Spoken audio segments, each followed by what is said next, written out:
All right, we will begin our regular session. First of all, good evening to all of those who are joining us this evening in our regular session for May 26th. And as we always do, we will start first with a moment of silence, after which we will call this meeting to order.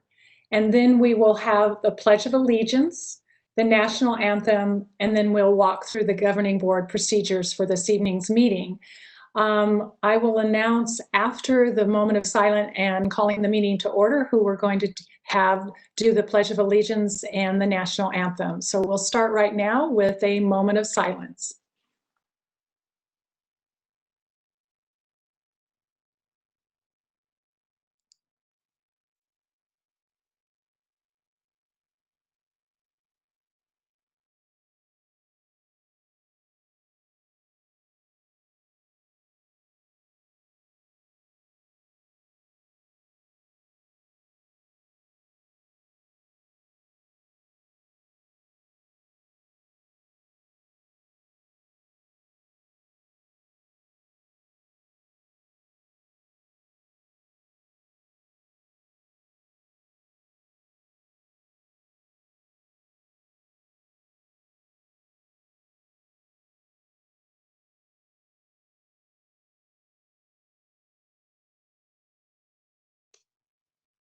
Okay. So now we need to call the meeting to order. And with that, I will announce who we're fortunate to have as our Pledge of Allegiance. I think I'm on now, so you can see me. I did have my video off, so I apologize for that. And so we're going to call, first of all, talk about our Pledge of Allegiance. And we tried this the last board meeting and we were unable to get this done. So we're going to try it again and hopefully we'll have better luck this time because we really appreciate having these individuals doing our Pledge of Allegiance. So from second grade, Mrs. Kill's class at Lindbergh Elementary, we have Araceli Ortega Andrade and Pedro Ortega Andrade from sixth grade, Mrs. Bates' class, doing our Pledge of Allegiance. Afterwards, we're going to have the national anthem, and I keep using the wrong mouse for the wrong computer here. So afterwards, we're going to have the national anthem. And who is doing that for us, let me get that in there, right there, is, I've got it on paper here because I'm not getting it that way, is Red Mountain High School Choir. That's right, it's the Red Mountain High School Choir who's going to lead us in the national anthem. And then following that, we will have the governing board meeting procedures. So with that, we will start with the Pledge of Allegiance. And thank you for being here this evening and being patient with us, especially to their family who were here last time.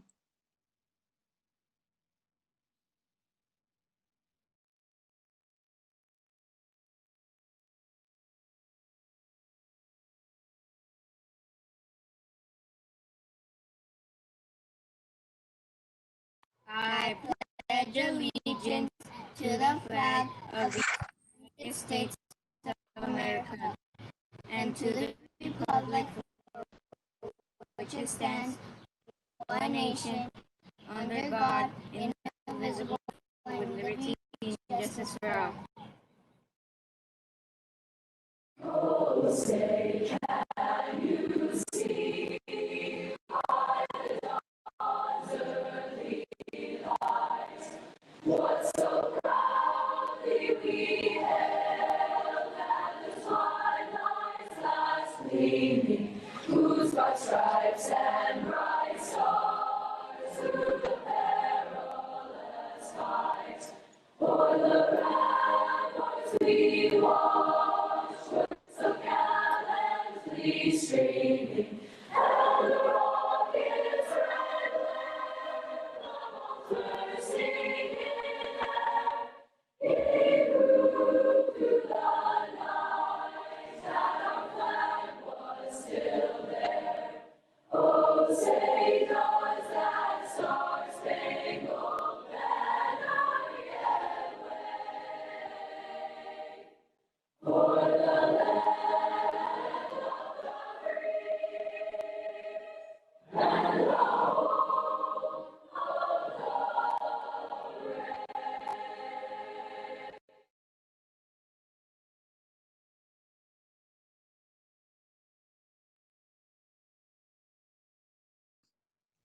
Thank you again for that. We really appreciate it. That's so fun to watch. And I apologize if I didn't pronounce names correctly. I really apologize. It makes me feel bad if I'm not doing that. So if I did, I apologize. The regular session protocol for this evening is that on March 30th, 2020, Governor Doug Ducey announced that Arizona schools would be closed for the rest of the year due to the COVID-19 health crisis. In early April, when his stay-at-home order was issued, governmental functions, including school board, governing board meetings, were exempted from the order. So while it is legal to have an in-person school district governing board meeting, our district is choosing to exercise safe social distancing our meetings by using a virtual meeting platform. The following will be the rules we are using for our meeting. Although members of the board are not gathered in a central physical location, we do have a quorum in attendance at this meeting by video conference.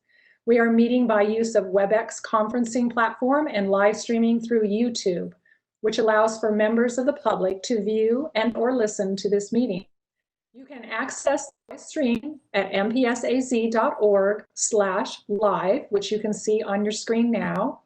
If you need accommodations, please contact Martha Head, assistant to the superintendent and governing board. And that number is 480-472-0201. At this time, the board is taking public comment through an online form. You can access it at bit.ly/MPS comment, and that also is on your screen. Submitted comments will be read aloud at the appropriate time during the meeting. Today, we are having a call to the public, so if you have comments that is not on today's agenda, you can submit comments through that website. Or if you have an agenda comment, something referring to something that is on the agenda, you can submit that comment when we get to that agenda item today. All other meeting procedures will adhere to board adopted procedures to the extent practicable. A recording from this meeting will be available to the public via our district board docs online software within 3 business days of the meeting. We apologize in advance for any unforeseeable difficulties and ask for your patience as we navigate unprecedented conditions. Thank you. With that, the next item on the agenda is the review of agenda items, and I don't believe that we have anything that we need to discuss there or review.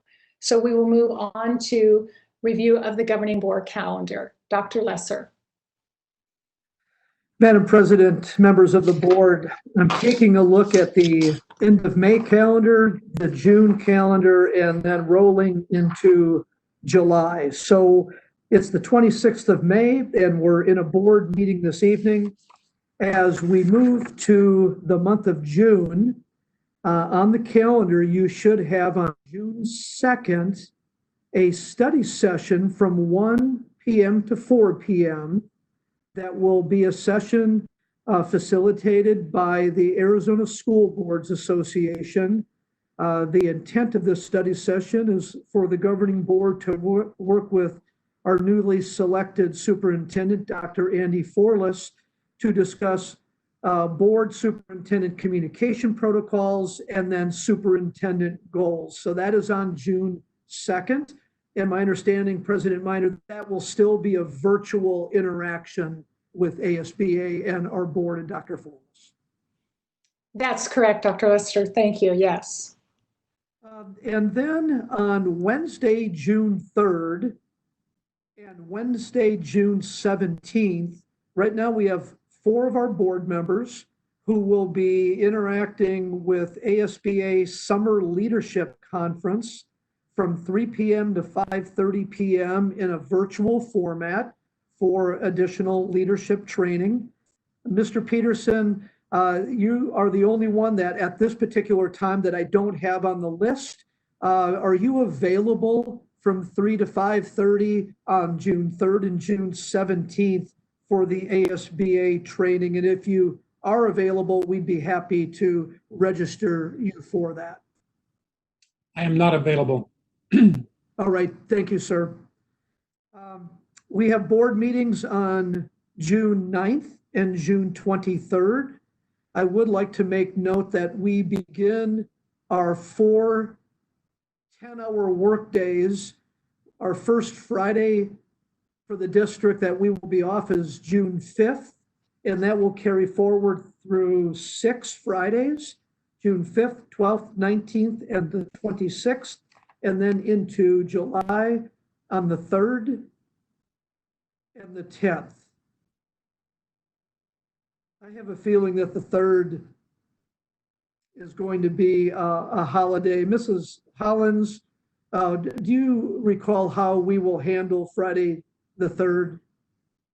Yes, Dr. Lesser, thank you for asking. On July 3rd, that will be the observed holiday for the 4th of July. So that is, since that is a paid holiday, the following Monday through Thursday are 8-hour days instead of 10-hour days. Thank you very much.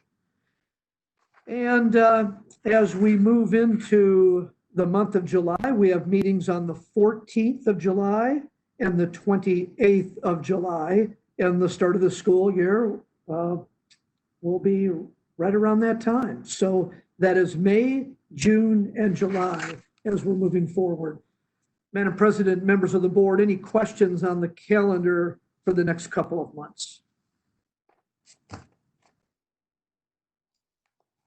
No, but I will make a comment about the meeting that we're having with the ASBA on the 2nd, and we are going to try to hold very close to a 3-hour period, and if possible, even shorter. So we are trying to honor the time of those who are going to be there by making it as concise and get the meeting, the information and the training done in a timely manner. So I just wanted to let the board members know that, because I know that we have a lot going on, and we have one board member that has a very busy schedule, and we want to honor that schedule. So we're going to work hard to do that. That's the only comment I had. Excellent, thank you. Okay, then we can move on to the consent agenda. All items listed will be considered as a group and will be approved with one motion. There will not be separate discussion of these items unless a board member or citizen so requests, in which case the item will be removed from the consent agenda and considered as a separate item. Do I have a motion for the consent agenda? I make a motion to accept and adopt the consent agenda as is. Thank you, Mrs. Sears. Do I have a second?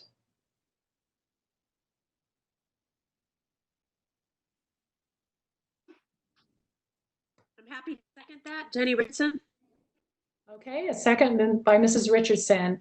Okay. I'd like to pull item M for separate discussion. M or N? So Casey, right, so Casey Gregson, if you're on the line here, so we had a motion, we had a second before the request to pull. So the person who made the first motion, Mrs. Gregson, would have to, they are the one that can amend the original motion to pull M. Can you help us with that? Yeah, that's correct. I can restate it. I make a motion, Countess Sears, I make a motion to receive the consent agenda with item M pulled from the items. Okay, do I have a second? I second that amended motion. Seconded by Mrs. Richardson. Mrs. Gregson, is that acceptable from a motion and a second? I just want to make sure that Martha was able to capture it. I have it. Thank you. Okay, then it will work. Was M or N? M as in Mary or N as in Nancy? Which one was pulled? M as in Mary. Thank you, Mr. Peterson. Okay, so on those remaining items, is there any discussion, comments, or questions? All but M, as in Mary. Okay, then we will have a vote, and we will begin with Mrs. Richardson, Aye. Mrs. Hutchinson, Aye. Mrs. Sears, Aye. Mr. Peterson, Aye. and Mrs. Minor, aye. That's a 5. And supporting the vote or approving the vote for the consent agenda with the exception of M. Now we need a motion. Okay, Mrs. Minor, if I might just give just a few brief comments about what was approved. I think it's important for our viewing audience to know that there were several items that were approved by the governing board in the consent agenda where roofs would be repaired at Westwood, Lehigh, and Keno. And wanted to make mention that will cost approximately $4 million, but we are submitting those requests to the school facilities board for their review to meet their criteria to receive money from the school's facility board to complete these projects. And Mr. Thompson, if I am accurate in saying that there are times when we don't get a full amount for something, would we then supplement that with bond money if we did not receive the full reimbursable amount from the school facilities board? Dr. would characterize it more in the idea that the scope of work approved by the SFB may not be the complete scope that we may want to accomplish, but we always have the SFB funding the scope that they approve. In this case, this is the full approval by the SFB for these roofs. In some cases, it might be that they repair something and decided to replace something. In that case, we will pay for the difference between the repair and the replacement, but we would still benefit from the SFB's funding of repair. So in this case, these are 100% fully funded projects. Mr. Thompson, thank you very much for that summary and clarification regarding those roofing projects. I'd also like to mention that we have 4 projects that you approved that are using bond money approved by our community. And we have projects going on at Lowell, Mesa Academy, Robson, and Taft. And I would tell you just the brief summary of that is about front office safety and security and creating an environment that that people can easily find the front office, that it is appropriate for the school environment, that it is safe and a welcoming entry to our schools. So that's approximately $900,000 of bond money that is allocated to these 4 projects for front office remodel and reconfiguration.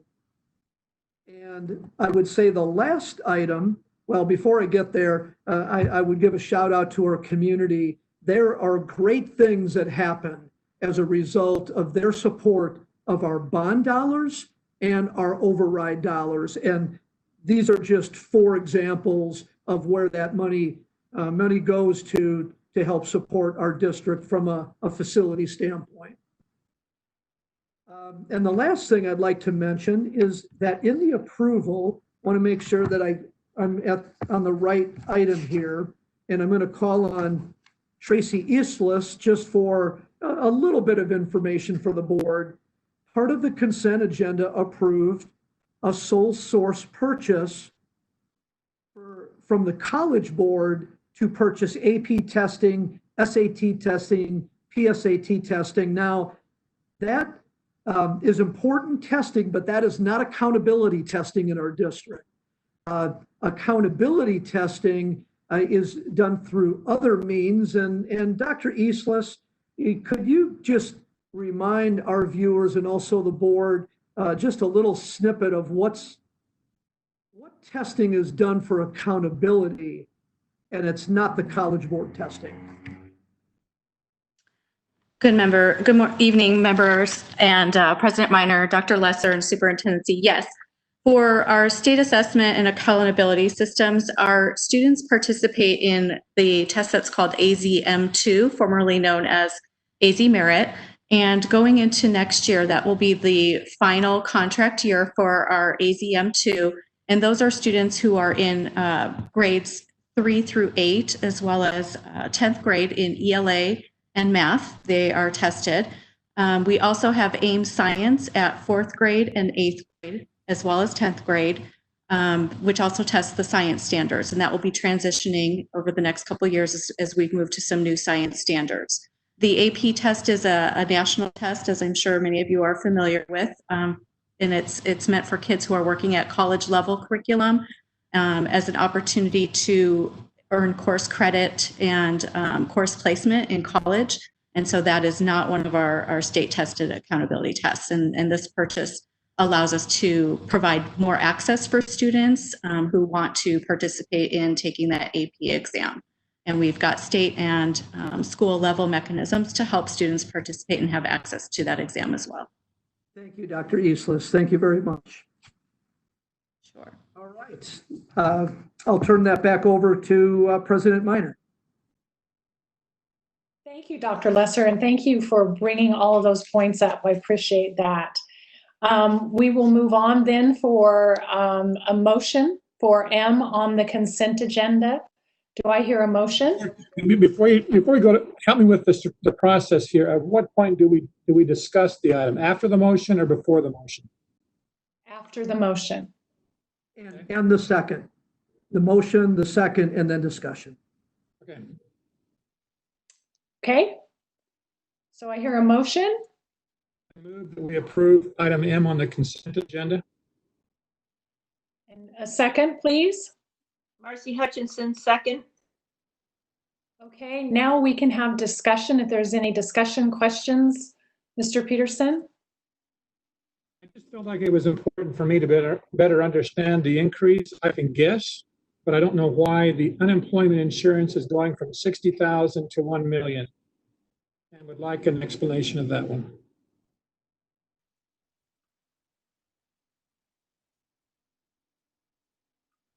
Dr. Holmes, do I have you out there, sir? Yes, I am. I was just getting unmuted and camera on. Thank you. Yes, we had Danny and I had a discussion about this a little bit ago, and there's, as you know, there's a lot of uncertainty out there. This is an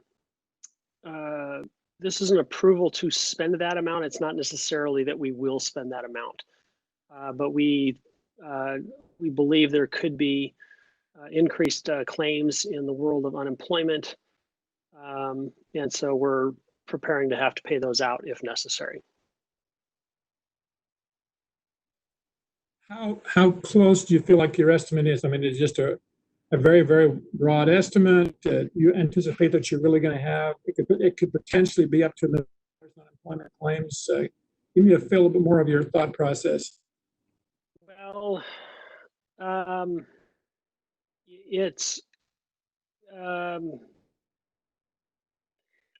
can't say there's an exact science to that.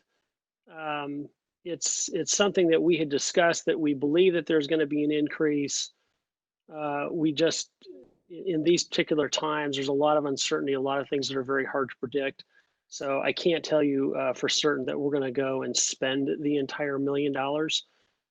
But we do believe that we're going to have increased costs there. One of the things that if you want to, you could amend this recommendation to bring that specific amount down, if that would make you more comfortable. And it would just mean that if the year goes on and those real costs do in fact come, then we would come back to you for approval to increase that amount. I think I'm comfortable we drop that down to $250,000, and then as the claims come in, you see what, that way it kind of keeps us in the loop anyway as far as what's happening in that range. Sure. So I feel comfortable if you drop it to $250,000 as an amendment and then proceed forward, but open to whatever the board members feel. Well, I guess I just have the question. I'm not quite sure I understand. Mr. Peterson, can you expand on why you feel that would be necessary and compared to what their guesstimate or estimate is? If we're really going to significant size, I would like to that our unemployment jumped to $1 million, and then we had to, but that's going to. I don't believe that's currently in our budget for that much, anyway, to that level. At least I don't remember seeing that level of increase there. And I would like it to be able to trigger and come back to us as a board, so we become aware of the amount that we're spending on this particular item because of COVID-19. Then maybe it would be important to ask Mr. Thompson if that was something that we could absorb if that were to happen. If not, then I guess I'm trying to get more information if we're going to change what's been recommended. Yes, looking back at last year, the amount approved was 200,000. Member Peterson is recommending 250. Comfort with the recommendation and the modification that he's requesting. I'm sorry, it was kind of breaking up, so I didn't catch that. I don't know if I'm the only one that's having that issue, but I didn't catch all that you said. Can you repeat that, Mr. Thompson? Yes, President Minor, the amount that we approved last year was 200,000. And I believe the recommendation from Member Peterson was for 250,000. And it will bring it back if 250,000 is not sufficient. So I am comfortable with his recommendation to reduce from $1 million to 250,000. We will monitor and bring that back if necessary. If we go over if we see we're going to head over the 250,000. The concern obviously is the environment that we live in with COVID and the potential for claims and unemployment for next year.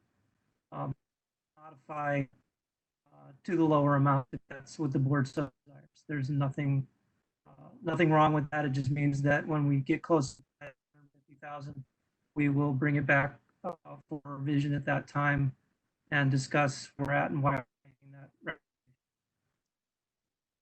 Okay, thank you. Anyone else have any questions about this or needs further discussion on this in order to have a vote? So Mr. Thompson, are you saying that we set aside 200,000 last year? Did we only use 60,000 of it? Is that the 60,000 figure? That is correct. We Okay. set the use of 200,000 last year. To date, we've only used 60. We're headed into summer months where that I'm sure will increase. And certainly because of COVID, we will see increases. It's just hard to predict how much.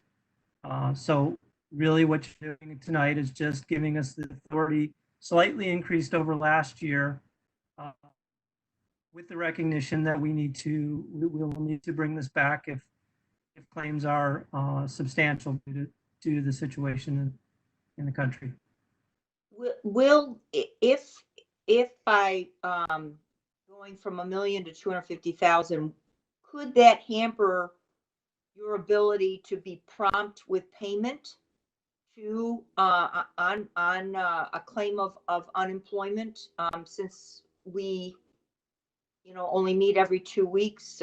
It is one of the reasons why you suggested $1 million is so that we can provide prompt payment to an employee. It's actually not a payment to the employee. It's payment to the Arizona Department of Economic Security. So they bill us. They bill us based on claims paid out. So that is, I would say that's not a concern because it's effectively one vendor. It's one entity that we'd be paying, and if it were to roll in and we needed an amount, the timing of our board meetings is such that I believe we can handle that. Okay, I appreciate that explanation because I'd hate for someone to be waiting on our count because a will lot not of wait. money. Yeah, okay. Thank you very much. I appreciate that. Dr. Holmes, any other thoughts regarding the discussion around the reduction of 1 million to 250,000 at this time? No, I'm comfortable with that. Okay, unless there's further questions or comments, would somebody like to make an amended motion for this item number or letter M, consent agenda M? I recommend that we approve consent agenda item M with the exception of reducing the unemployment insurance July 1, 2020 to June 30, 2021, requested amount from 1 million down to $250,000. Okay. Do I have a second with that motion? Marcy Hutchinson, second. Thank you, Marcy. Now for the vote, Mrs. Richardson. Aye. Thank you. Mrs. Sears. Aye. Mr. Peterson. Aye. Mrs. Hutchinson. Aye. Mrs. Minor, aye. That's a 5 to accept the amended motion. And I just want to make sure, Martha, that you got that correct. And if you need any clarification on that motion before we move on. I'm good. Thank you very much. Thank you. And thank you, everyone, for working through that one. All right, then we will now move on to the discussion items, number 6, beginning with Open School Task Force. And I believe that would probably be Dr. Forless this time. President Minor, Oh, no. we are, as we move out of the consent agenda, we're on item number 5, action items. So we have some minutes and I totally skipped it. I could see Marcy waving at me. If we were in a room, my computer scrolled up. I apologize. All right. You're good. It would have saved us so much time. We would have been out of this meeting so much faster. All right. So now we're on the minutes. And we're actually on number 5, action items. Number 5, and I recommend the approval of the minutes of a study session meeting held on May 12th, 2020. Marcy Hutchinson, so moved. Great, Marcy. Do I have a second? Jenny Richardson, second. Thank you, Mrs. Richardson. Now for the vote, Mrs. Hutchinson. Aye. Mr. Peterson. Aye. Mrs. Sears. Aye. Mrs. Richardson. Aye. And Mrs. Minor, aye. So that is approval for the minutes on May 12th, 2020 study session. All right, now we need I recommend approval of the minutes of a regular meeting held on May 12th, 2020. Marcy Hutchinson, so moved. Thank you. Do I hear a second? Aye from Stephen, second. Thank you, Mr. Peterson. And now for the vote, Mr. Peterson? Aye. Mrs. Richardson? Aye. Mrs. Sears? Aye. Mrs. Hutchinson? Aye. And Mrs. Minor, aye. So that's a 5-vote approval of the May 12, 2020 regular session meeting minutes, excuse me. Now we will go on to certificated and classified personnel requests, and that is Dr. Holmes. Madam President, members of the board, we're asking your approval this evening of the certificated and classified personnel requests. Thank you, Dr. Holmes. Do I hear a motion?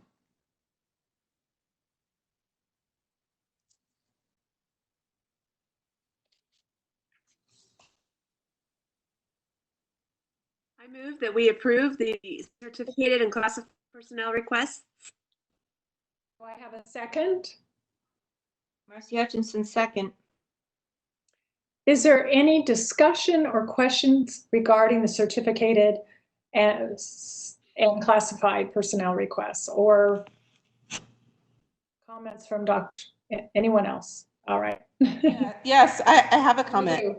I am two things. I know we were gonna have on this item, and going forward, we'll have some consideration of with hiring, discussing as board and having more information brought to the board as we go forward with hiring. So that's something I want to kind of keep at the forefront. We've talked briefly about this with when we hire principals and administrative staff. That is something I'm thinking this is probably the most appropriate place to talk about that.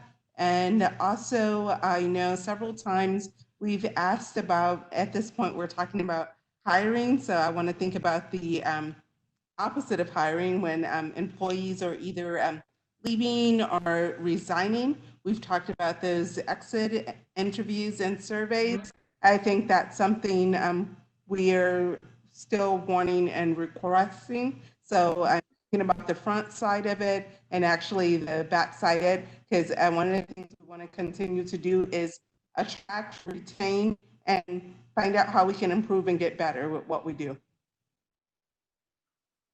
Okay. Any other comments or questions? I too would like to piggyback on Ms. Sears' comments, because we do have a number of resignations in our certified personnel requests as well as the classified. And I think we've got a number of people that have left, and as far as getting better at how we can not only attract but retain our personnel, we need to know reasons why people have left, and again, just for the sake of improvement, any suggestions or comments that they have had. We have yet to get that type of information. Members of the board, we will continue to explore strategies to get feedback upon resignation or leaving the district. As Dr. Holmes has shared in the past, that it's not a requirement that they fill it out, but we certainly can examine how we communicate. Do we follow up? What does that follow-up look like? And we will get you information regarding survey data about people leaving the district.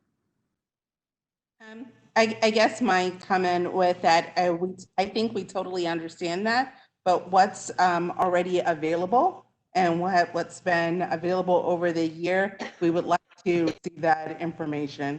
And going forward, yes, absolutely. I definitely appreciate additional strategies. You bet. Absolutely, Mrs. Sears. Thank you.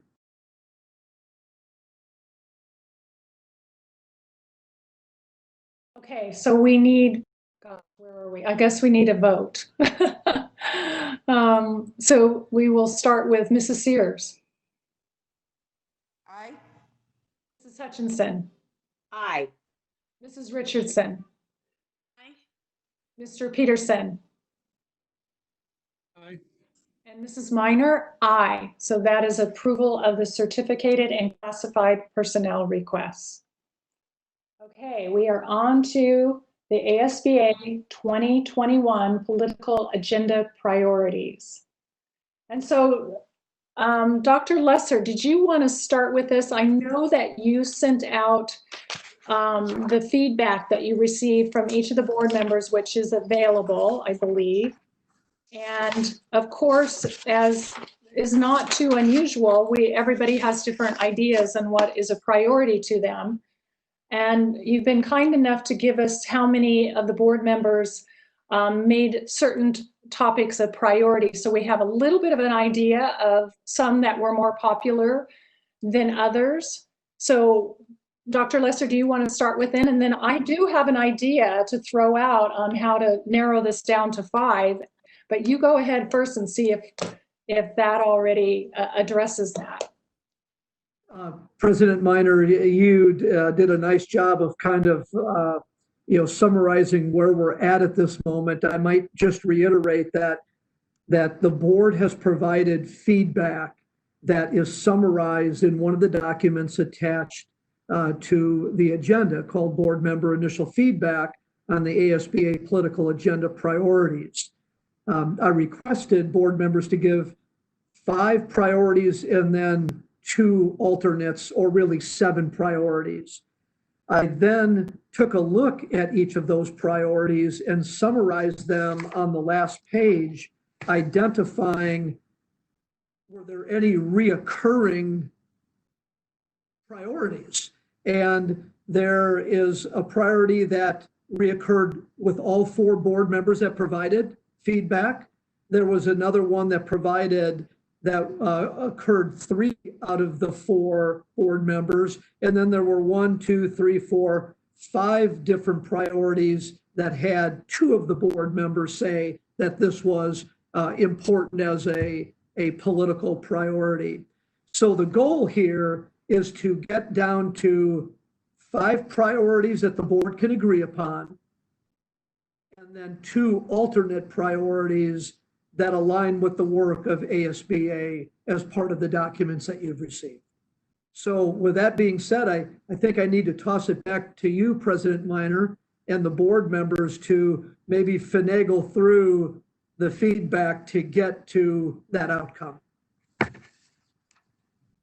Thank you. Well, as I looked through this and all priorities, all of the items that ASBA mentioned as potential priorities, there were probably most of those potential priorities that I could argue for. And what we're, of course, trying to get down to, what are the ones that are most important, most significant, but also something Mrs. Richardson pointed out last time, most relevant to our current situation. And one of them that I accidentally did not see, I don't know how I missed it, but it's not one of my priorities. I wanted it to become one of my priorities, and I'm willing to give up what other priority that isn't as popular of mine. And that was the financial impact as a result of COVID-19. And you have it as number 7, activate a hold harmless year-round current year funding. I'd like to put another vote on that and make that a 3, which hopefully will move it on to our 5 items. And I think invest in technology clearly looks like one of our unanimous. I'm not sure what Mrs. Sears wants. I didn't see her input on this, but it looks like that has definitely a majority vote on that. So, and then the other one was the flexibility in funding for capital textbook legislation around textbook adoption. And that was another one. I would gladly put one of mine towards that one. I agree that that's a very important one. So those are just my input to make it a little easier on ones that already were popular that I don't mind adding my name to help those 3 items. And if anybody else sees other items in here that they feel comfortable adding their vote to make another priority, this would be the time. Mr. Thompson. Okay, Mr. Thompson, I want to say that you maybe put something down about flexibility and funding use. And maybe Dr. Eastlis, this might have been around one of your thoughts from your department as well. Is it only about capital and textbook?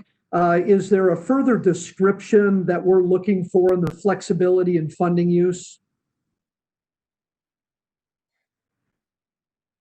Dr. Officer, don't see, I think context, it's really just about asking for as much flexibility as possible, given the unknowns. And I think that's kind of what they're driving at in general, is that we may need to be fluid with funds, and funds that are designated for certain functions may need to go to other functions. Let's use transportation, for example. If we were to transport in a different way, maybe those funds need to supplement home insurance in some way, shape, or form. So I don't think it's as specific as a particular fund or a particular area. So your recommendation there, if this was a priority, it would really be more about the flexibility and funding use, through all of our accounts that might have restrictions on them. Yes, and I want to apologize to the governing board this evening. I'm not on camera because in the middle of a pandemic, I seem to have gotten a infection And that's why I'm not speaking very well. So I apologize for that, but you probably don't want to see me right now. Yes, it's about the flexibility in funding as we move forward, because we don't know the exact for education next year. Thank you, Mr. Thompson. I did notice number 6, the innovation school bill, right now has that 2 people were interested in it. It actually shows up in 3 of our recommendations. I see it in Mr. Peterson's and in Mrs. Hutchinson's and in mine. Okay, thank you. So I think that maybe raises that priority a little bit. And President Minor, I did see in number 7, I think that your number 2 about current year funding that provides stability, I think that does already, I don't think you should negate what you said, because I think that is exactly what number 7 is saying, is we need some stability in our funding that could come through, especially as we anticipate more knowns with COVID. But I think it already shows up in your priorities. So. Oh, thank you. And I'm okay with number 5. Is that the one you pointed out, Jenny? It was number 5, right? That had 2 but should have had 3. Is that the one you said? No, number 6 about the innovation school bill. Oh, yes, yes. Schools to innovate without having to. I know as we've had schools in our district look to be more innovative, it's unsettling to the neighborhood to feel like they're going to a school that is receiving poor achievement grades as they've tried to innovate and deliver a better way to educate kids, and it has real effect on their property values and on their ability to attract students. And so I think that it's important that our legislature, when they want us to try to innovate, help provide some flexibility in the accountability of those areas that are looking to do that. Okay. And I'm fine with that as well. So let's see, what do we got here? Is somebody keeping track? Jenny, you're always good at that, but if anyone else is, jump in, because we have invest. What I'm kind of saying as far as the 6 and 7 would be the number 3, change override / budget increase. And then looks like it would be either number 5 or number 1 would be a 6 or 8.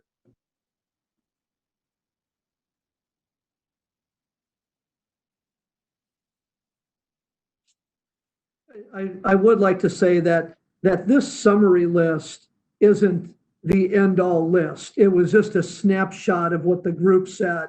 There may be others that are not on this list but appeared in someone's individual responses that may rise to the top as well. So this banter and dialogue back and forth, I think, is valuable to maybe help clarify people's thoughts on other priorities as well. I am keeping some notes. Yes, Mr. Peterson? Maybe before we go any further, get Kiana's input on these.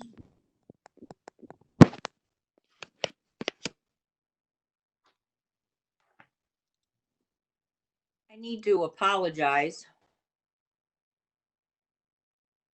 I get it. I definitely want to indicate these things, and I'm sorry I didn't get a chance to indicate that in what I have here is technology, the textbooks, the COVID-19, the current year funding, and the last one, I believe we have the top priority with 4 members all in unison. So definitely, sorry, I received an email, but sorry I didn't get a chance to indicate. I wasn't thinking that we were gonna do this. I thought we were gonna do the exercise, but those are the things. So I think it's in alignment with what I see, which the items I indicate. Hey, Kiana, can you say that one more time? I'm going to write it down. Could you repeat it? It's a little slower. Just make sure I get them all. Okay, sorry about that. Oh, Technology was one. yes. Textbooks. Textbooks, okay. Flexibility and funding use. Yep. Resources and funding for COVID-19. Okay. Current year funding flexibility.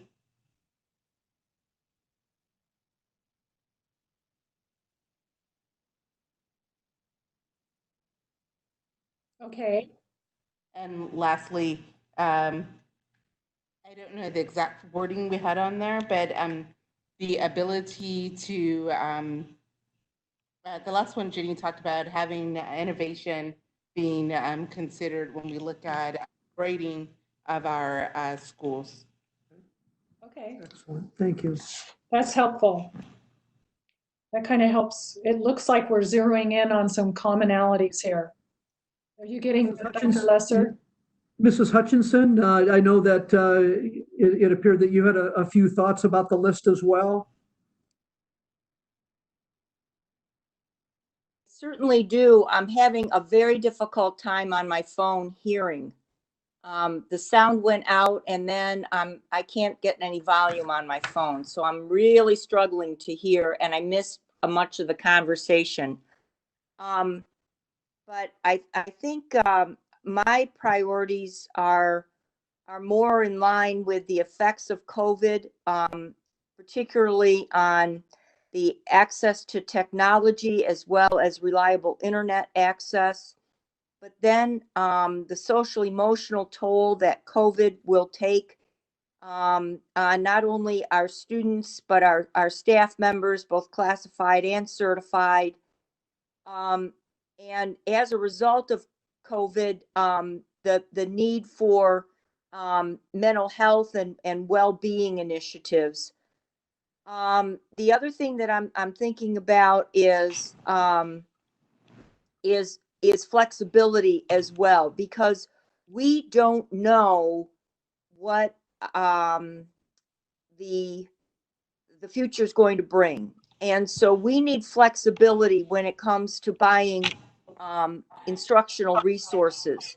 We need flexibility when it comes to the things that we think our students need as far as school safety programs or student family mental health and well-being initiatives. I'm with Mr. Thompson. Again, I'm sorry. I'm just not, my technology is bad. My new computer arrived today. But I just think we need more flexibility as a result of this health crisis, and anything that can give us flexibility so that we can do for our community what our community needs is where my priorities are lying.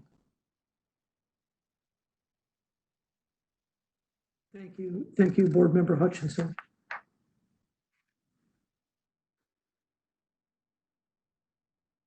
So, President Minor, if I might summarize what I believe the group has shared up until this point, and you can send me in a different direction if I have not honed in on the conversation here.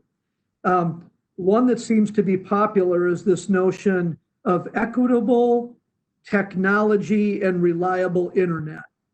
Knowing that we're entering a stage where remote learning may be a possibility or a requirement of many families. A second component that seems to be popular in the conversation is just the basic notion of flexibility in the use of the funds that we are provided. That when there are stipulations and requirements on money, that transportation money can only be used for transportation, or book money can only be used for book money, really straps the district in these times of being flexible with the use of their resources. Another one is the whole concept of the innovation bill, and that we're in favor of the innovation bill, but we'd like them to extend the accountability system to be more reasonable, that if schools are going to innovate, they're going to do something different for their community, that there should be an accountability reprieve or at least a consideration in the implementation of innovation. It feels pretty strongly that in the area of finance, that uncertainty about where we're headed in the future here with funding and COVID-19 and the economy and the resources from the state, it would be very beneficial to our district. And Mr. Thompson has spoken about this a number of times, the notion around a hold harmless year where we don't have to guess what our student enrollment will be moving into next year, that we're provided the resources we need to be able to deliver the appropriate learning environments for our students. And one that I guess I toss out here, I heard it loud and clear with Mrs. Hutchinson and one other board member, is the idea that that right now resources for the mental health and well-being initiatives is pretty important in the community under these circumstances right now. Those are 5 that I thought rose to the top in this conversation. And I would like your feedback if I have identified that appropriately.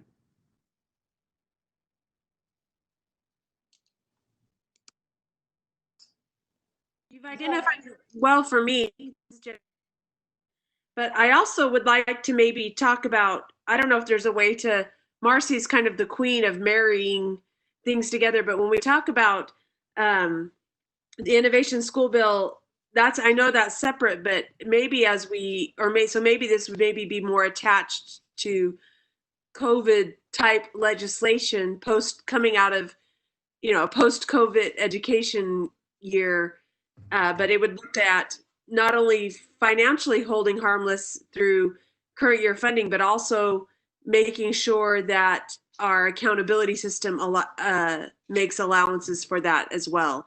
And I think that would be important to advocate with the legislature for, that we don't anticipate next year. We think there's a high likelihood we could not have business as usual next year as well. Understood. So they have identified, and Dr. Forlis, I would have you weigh in about the accuracy of this statement, that the ADE has weighed in on the accountability from this year, but the concern you describe is a year from now, what will the accountability or the testing environment or results look like compared to a year ago when we're still moving out of or in the midst of remote learning and digital learning and some brick and mortar, and families and schools just not finding their footing or the potential of it? Pete, this is Andy. Yeah, you're exactly right. I mean, those are the conversations that we've been having. We really need to advocate for a second year to suspend state assessments. When we do our opening schools task force, I'll do an introduction and share some of the conversations I had with the governor and state superintendent today about a shift in our philosophy of testing. Well,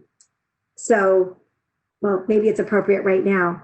The conversation was, my recommendation is that if we feel that there is a need to do some standardized assessments, that we shift those to the beginning of the year, and that we focused on social emotional learning screeners and diagnostics of what our kids know, so that we can fill in the gaps, and that we spend our energies finding out upfront what our kids need so that we can plan accordingly, align our resources, and prioritize within our district, within our schools, and within our classrooms.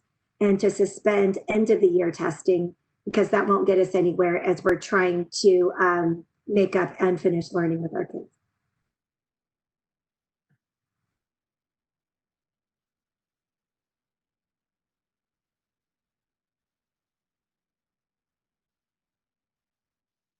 Any other comments from board members on, I think we've got a pretty good summary of where we're going. Is there anyone that feels differently, that they don't like one of these and feels another one should be in place? Or are we getting to the 5 we want, and then we can start talking about the alternates? Because what I hear, and let me repeat, because I did get a text interruption from somebody viewing our live stream here who had a comment, so I was reading that. So I got the technology one, I got the flexibility and funding for the use, the innovation, the COVID-19, along with the idea now that you're talking about is suspending the testing next year, and along the same line as the COVID-19 effects that we need to be legislating for, and social emotional. Did you want to tie up the suspension on testing with the COVID-19, the funding, the financial impact as one, or making it a separate one? Would be my question. Because then we'd have to eliminate one of the others if we had it as a separate one, or maybe I misunderstood that one.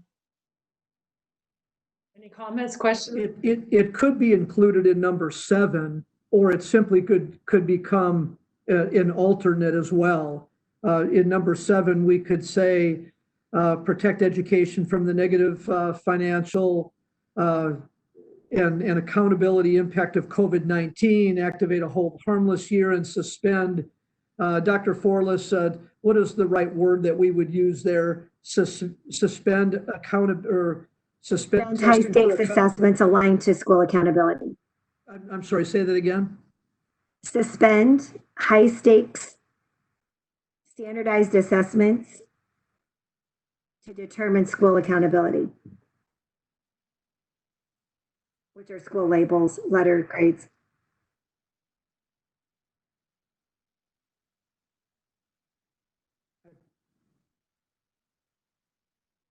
My vote would be to put it in as one because it's so related, if we could. And that way we'd get another one in there, because I don't want to see that as an alternate, but I do like the social emotional piece, and that's the one we probably end up having to drop if we didn't combine those. President Minor? Yes. Oh, thank God, I'm back. Sorry, it's been so quiet. Legislative committee, and I couldn't talk, which is a really stressful thing for me. Anyway, can't we marry some of these things when we talk about because Dr. Forless, when we're talking about, we just had this beautiful study session on our Portrait of a Graduate, our strategic plan. Don't we need flexibility when we're dealing with measurements and resources as well as a result of COVID-19? I mean, I think there's a lot of things that we are moving in a different direction, and some of that is because of this health crisis, but others is because of our district has chosen to move in a new direction. So can we marry flexibility with COVID-19 and the move towards the Portrait of a Graduate and strategic planning and master planning that our community says it wants to do? Is that something that people can buy into? I'm sorry, I missed so much of the conversation. Board Member Hutchinson, for the fear of taking us down a wormhole, this is an area that I've done quite a bit of reading about. And what you're talking about is a community-based accountability system. And so what you would be advocating for, and I see that connected to the world of innovation. So in an innovation zone, we would be using alternate methods. So we would be talking to the Mesa Public Schools, students, staff, and community members to say, what is most important to you in your schools, which I would argue we have done through the Portrait of the Graduate and strategic planning and master planning.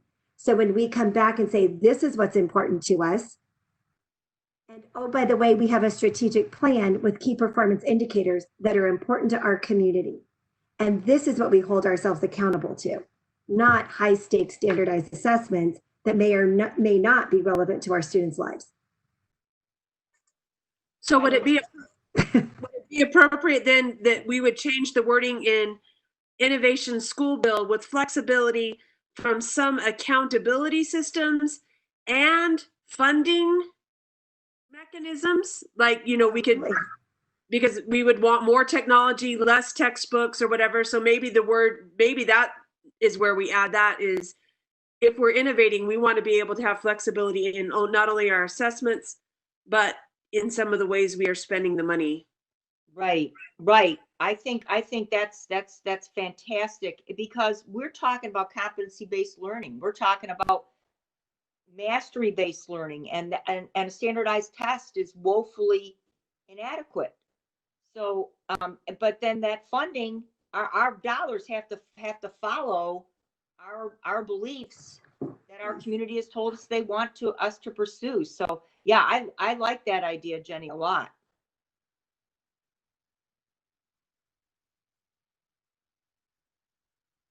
And so just this is Andy, making a concrete connection, that is the importance of identifying meaningful key performance indicators.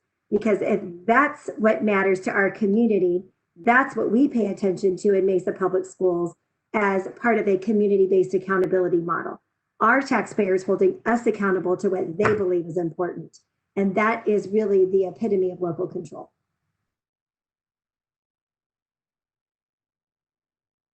So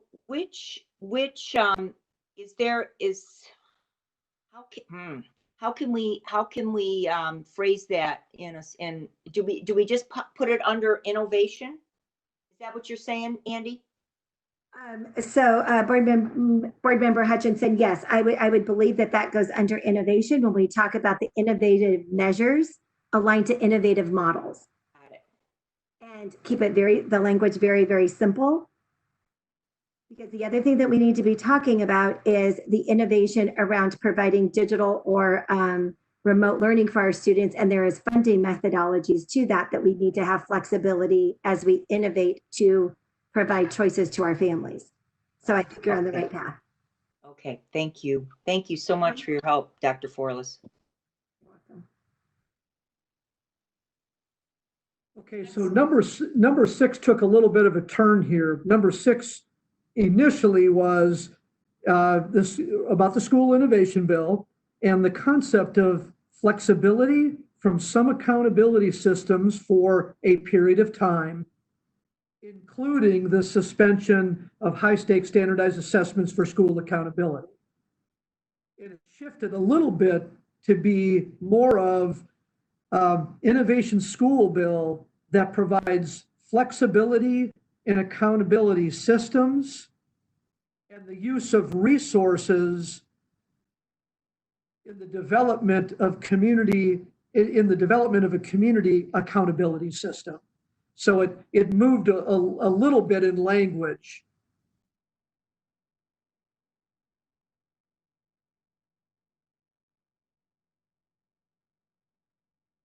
And so my question of the group is, do you like the movement of language to a broader scope of the innovation bill will provide flexibility from some accountability systems and in the use of resources? Development of the community accountability system. I like that, and I think Marcy will do a good job when she goes in and is talking to the group when you're at the legislative session there. Forget what it's called, but when you're in that group, letting them know about this and adding that to it as one of the priorities for lobbying next year. I think you could do a good job on that, Marcy. The legislative committee is where I'm headed, so yes, that would be something that I would look forward to advocating for.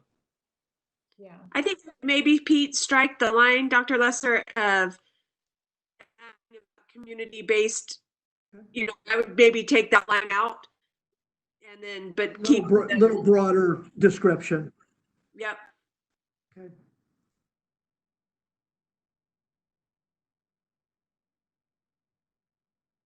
So really, we're trying to target, at least on number 6, is that as part of the school innovation bill, we would like to explore flexibility from accountability systems for a 3-year period of time and flexibility in the use of resources for innovation. Okay. So I'm going to start back on top of the list and summarize this again. I realize this is a little like herding cats right now because we've got a lot of thoughts, a lot of people with great thoughts. I just want to try to hone us in to get to a point of identification of these. So I get the sense that we would like funding or resources to target school safety programming that involves student mental health and well-being initiatives. And that is specific about the unusual time that we're in. That we want to invest in equitable technology. We want the state to invest in equitable technology and access to reliable internet so that there is this direction where kids have access to learning. We want flexibility in funding use. I just have it that simple. Flexibility in funding use.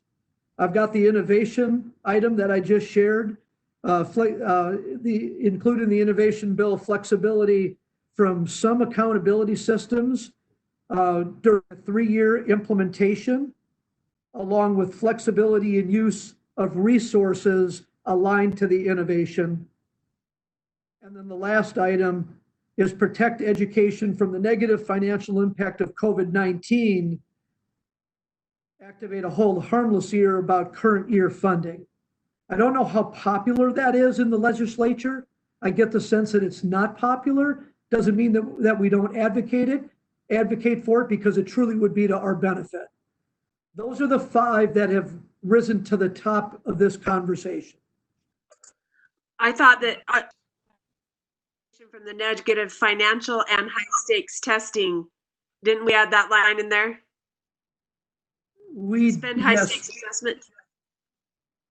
Well, I thought we had that in number 6, but it took an unusual places, because one is in relation to the funding to the innovation zone, and the other is about the effects of COVID. Right. So there's a negative financial impact and a negative accountability impact of the COVID-19. I'm with you. Yep. I can tie that to number 7 to say protect education from the negative financial impact of COVID-19, including a hold harmless year around current year funding and a suspension of high stakes standardized assessments for school accountability this coming year. Now, you said something, Dr. Lesser, about your feeling, you have a sense that one of those is not real popular. My question would be, if that is the case, are we jeopardizing one by adding the other? Does it, or should we make them separate, or would be okay to combine them because we don't want to lose one because of the other? You know, I think the pronounced statement of protect education from the negative impact of COVID-19, and then talk about the financial and the accountability component. I think that's a nice marriage of the use of resources and the learning of and targeting the learning of our students. Okay. Dr. Lesser, yeah, go ahead. Dr. Lesser, this is Scott Thompson. Just real quick, I think where the legislature has pivoted to a little bit, they did not like the idea of talking about returning to prior year funding. That was very unpopular. The hold harmless language is somewhat unpopular. So the language is currently being considered as more of if a district were to drop in an unnatural way a number of students, at this point they're contemplating below 2% loss in ADM, that then there would be some kind of adjustment or not using the word hold harmless, but the same concept of some kind of fund to help the district through what would obviously be a decline due to COVID. That's kind of where things have pivoted to, but the concept of doing something if districts are drastically negatively impacted at the beginning of the school year, I think is still alive and well. It's just a matter of what it might look like in its final version. Because we will have delegates, as Mrs. Hutchinson, and we're also voting on a delegate this evening as part of this legislative conversation. I certainly would be okay with using some language that we relate to, knowing that Board Member Hutchinson and whoever else is approved by the board this evening to be part of this conversation describe what we mean by hold harmless. And you're right, Mr. Thompson, it may not be hold harmless, but it may be a consideration if there's an unusual, as you said, a clearly unusual decline in ADM that can be attributed to the COVID-19. And then what's the response to that? We just don't want no response is our goal.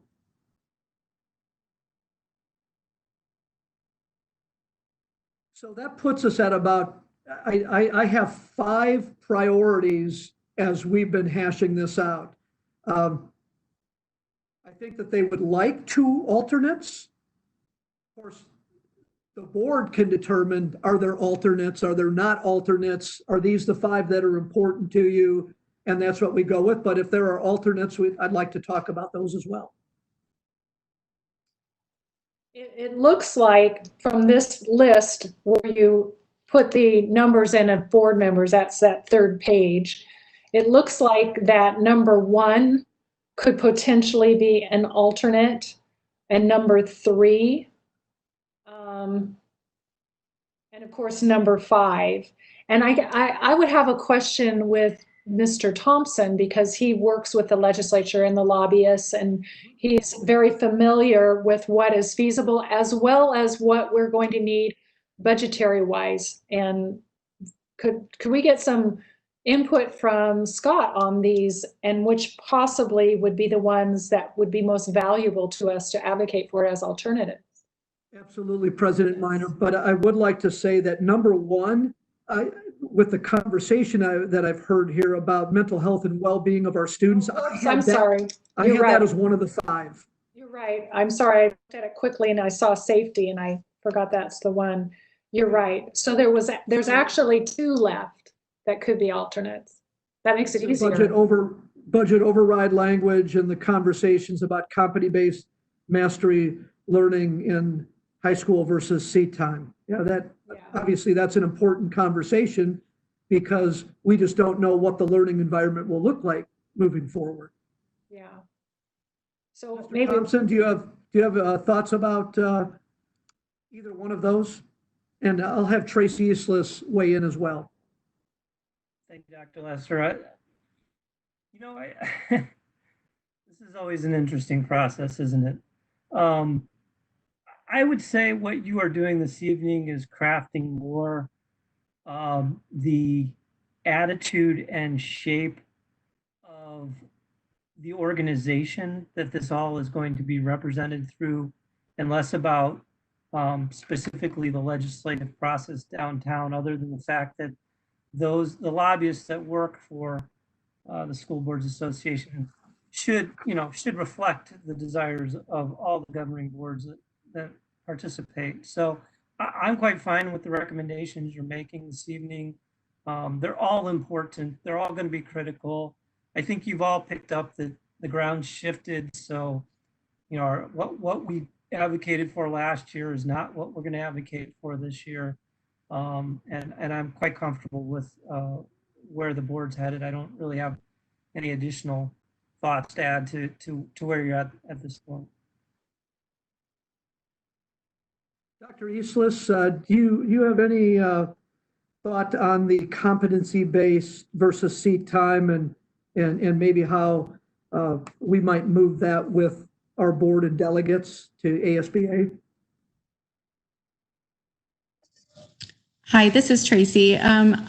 I'm comfortable with all of the discussion and decisions, and I think just continuing to advocate for all of these priorities as we're in conversations at State Board of Education meetings with our lobbyists. Everything that we're doing with the Portrait of the Graduate and our strategic plan is going to help us move forward. All of these priorities are important, and so again, I'm comfortable with the discussion and the decisions, and I think we can advocate through different methodologies and integration of some of these priorities as we discuss with our lobbyists and at the State Board of Ed meetings. And yes, I would agree that through the innovation bill and all of the discussion around trying new things, the remote learning, all of the things that we've learned the past, couple of months is going to help us with our discussion around that priority, and we can build that into the innovation bill as well.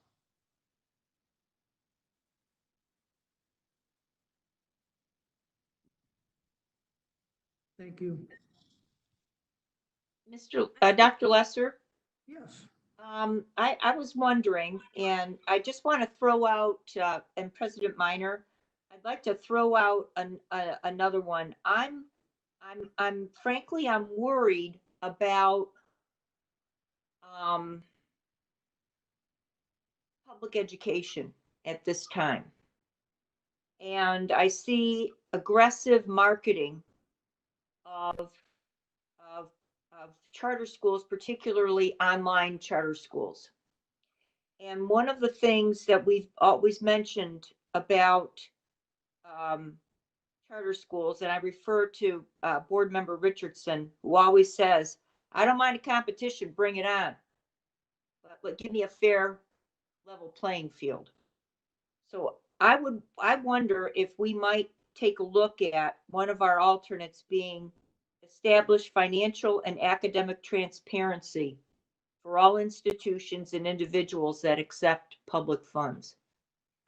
I'm concerned that we may have some marketing and some promises made that are not on the level and could ultimately hurt public schools in Mesa. And so I'm wondering if my colleagues would think that that would be an important thing for us to advocate for. It is one that we advocated for last year.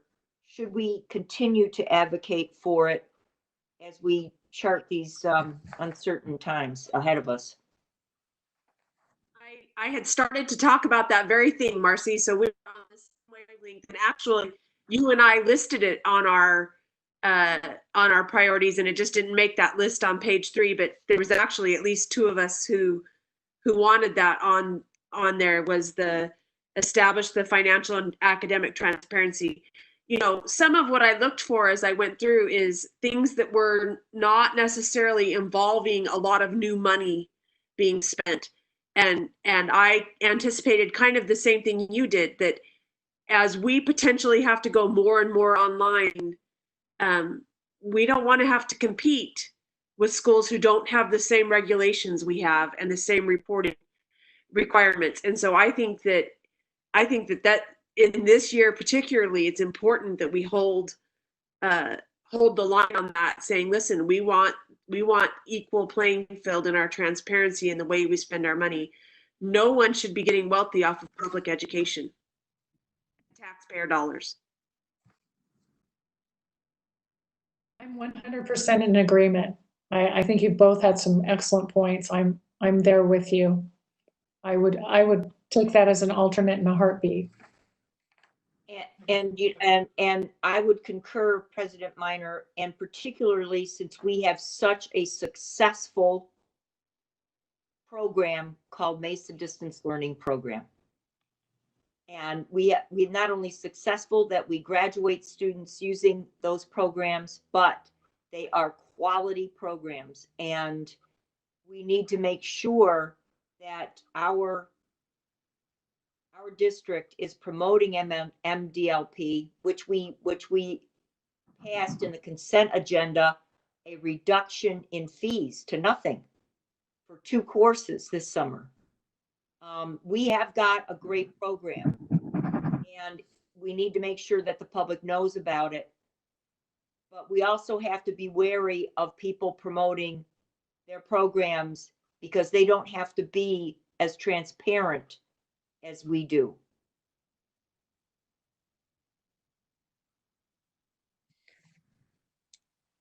Dr. Lesser, members of the board, I will just share with you, this is a long-standing argument downtown. And more than ever, when I bring it up, I'm hit with the issue that these educational alternatives are market-driven and therefore deserve no accountability, because if they were not successful, if the charter school is not successful, then it will fail and not exist. That is the reoccurring argument against any type of transparency when it comes to vouchers, charters, and it is pervasive, and it is hard to get past the mindset that those who have profited off of public education have simply been good businessmen. And that is an attitude I run into frequently. And it is an attitude that we run into when we try to bring up the transparency and accountability issue. I am in no way, shape, form saying you shouldn't advocate for it, because I truly believe in it as well as you do. But I will tell you, it is a very, very steep hill down at the legislature.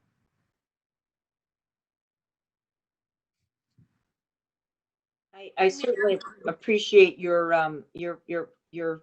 position there, Scott, and certainly you know that the pulse of the legislature better than most of us on the line. But I do know that when I talk to the public, they're very concerned about public funds and how they're being spent and the lack of transparency. So I understand it could be a steep climb, and it has been a steep climb. But I think it's something that members of our community have expressed some deep concerns about for a long time.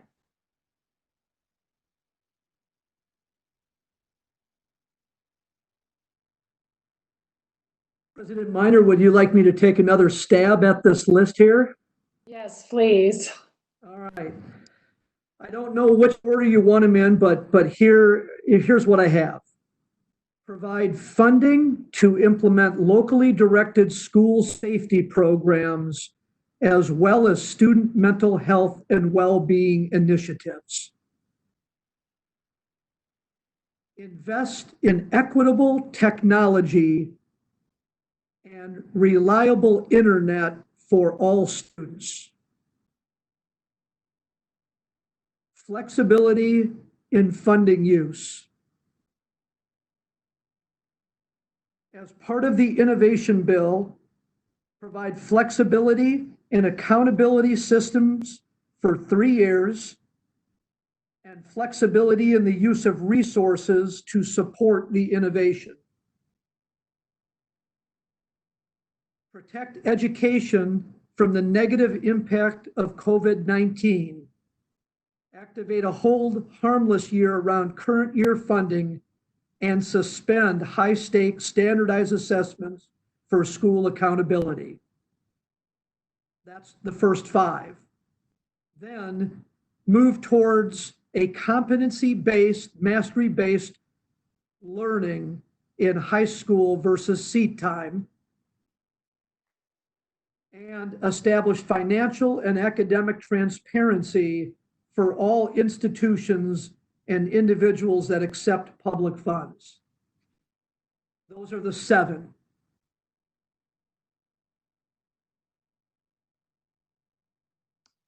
Well, I like that. I will say I like that. I like the wording. You did a great job capturing our comments. I'm okay with that. I needed Heidi Hurst tonight, is who I needed. You did a good job. Heidi does a good job too. She does an awesome job. Yes, but you did a good job. So I realize that the conversation is in your hands to say, you know, were the first 5 the 5 and the last 2, the alternates. Is there discussion on that? And are we getting closer to a motion of the items?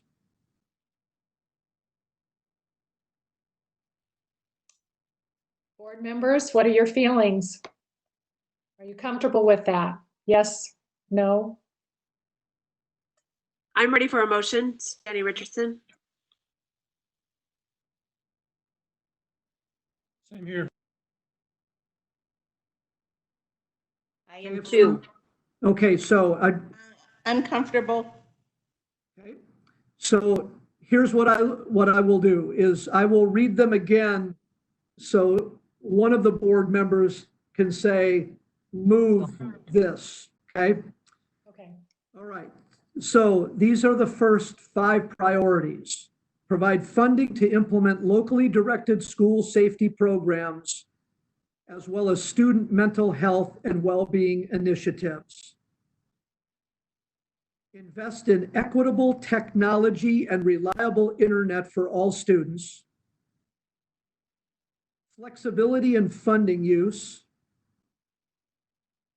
As part of the innovation bill, provide flexibility in the accountability system for 3 years and flexibility in the use of resources to support the innovation. Protect education from the negative impact of COVID-19 by activating a hold harmless year around current year funding and suspending high-stakes standardized assessments for school accountability. Those are the first 5. Then move towards a competency-based, mastery-based learning system in high school versus seat time. Really, it probably should say move toward a competency-based, mastery-based learning system in high school instead of seat time. And the second alternative is establish financial and academic transparency for all institutions and individuals that accept public funds.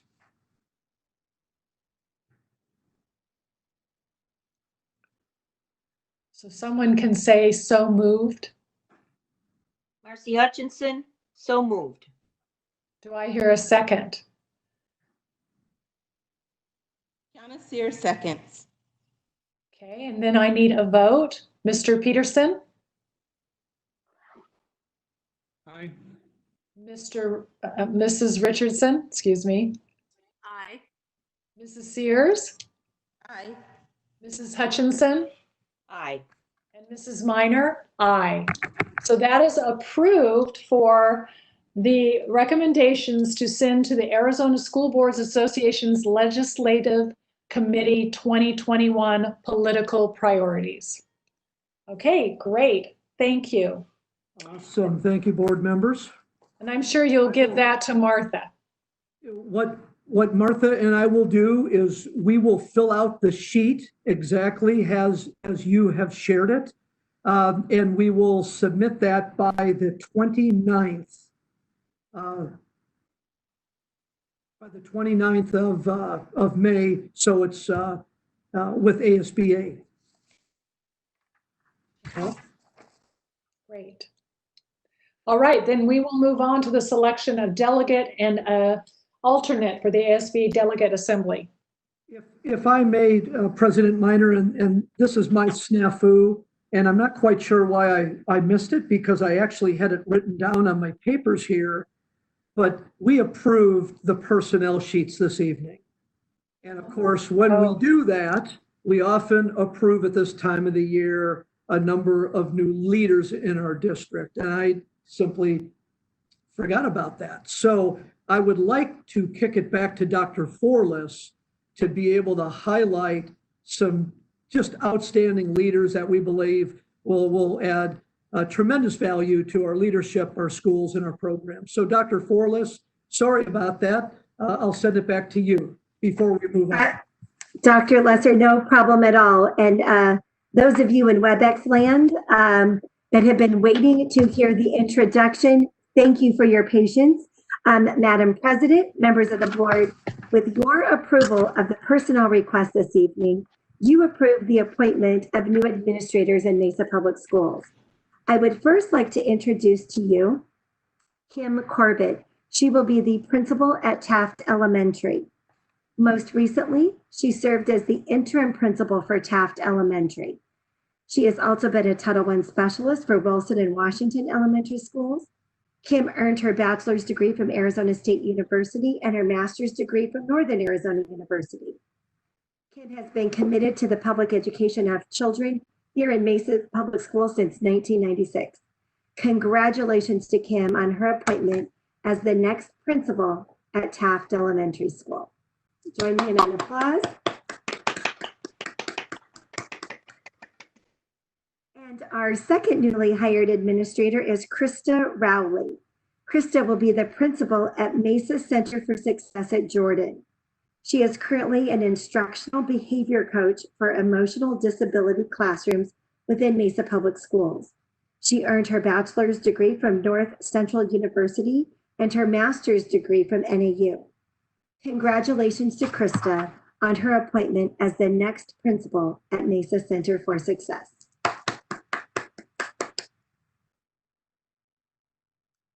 And moving on to our assistant principal appointment, Trevor Brimhall at Red Mountain High School. Trevor is currently the Dean of Students at Red Mountain High School. He earned his bachelor's degree from ASU, his first master's degree from the University of Phoenix, and recently finished his second master's degree from NAU. Trevor has made a significant contribution to the Red Mountain administrative team this year and is well deserving of this promotion to be the next assistant principal at Red Mountain High School. Congratulations, Trevor. And lastly, Dawn Harrington is the Dean of Students at Edison and Whitman Elementary Schools. Dawn is currently the Title I specialist for Carson Junior High School. She earned her bachelor's degree from Arizona State University and her master's degree from Northern Arizona University. Congratulations to Dawn, our next Dean of Students at Edison and Whitman Elementary Schools. Congratulations. We can't wait to celebrate with all of them in person. Thank you very much, Dr. Lesser. Back to you, President Minor. I think that we are on item E, 5E. That is correct. So we are ready to select our delegate and our alternate. And I think we have a good idea of somebody who was willing to volunteer based on a discussion we had at our last board meeting. So would that person like to stand up and be noticed? I will volunteer again if that's okay with the rest of the board. Great. So we would need a motion and a second on that. I just wanted to make sure before Gotcha. that I had his name, because I actually wanted to make sure. Now, the alternate I thought I knew was Jenny before we vote on that. So we will go ahead and make a motion to have Stephen Peterson be our delegate and Jenny Richardson as our alternate. Or do you want to do it separately? Yeah, we should do, two separate motions and seconds. We'll do it with Stephen first. Do I hear a motion? President Minor, I move that we approve the selection of Stephen Peterson as our delegate to the Arizona School Boards Association Delegate Assembly. Do I hear a second? Jenny Richardson, second. Thank you. And now for the vote, Mrs. Sears?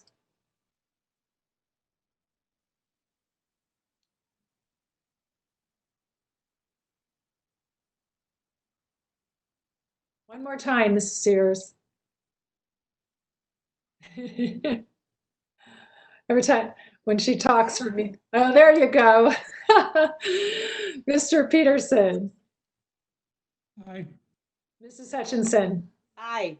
Mrs. Richardson. Aye. Mrs. Minor. Aye. So it is unanimous. Mr. Peterson is our delegate. Now, do I have a motion for our alternate? I move that we approve as our alternate to attend the School Boards Association Delegate Assembly, Board Member Jenny Richardson. Thank you, Mrs. Hutchinson. Do I have a second?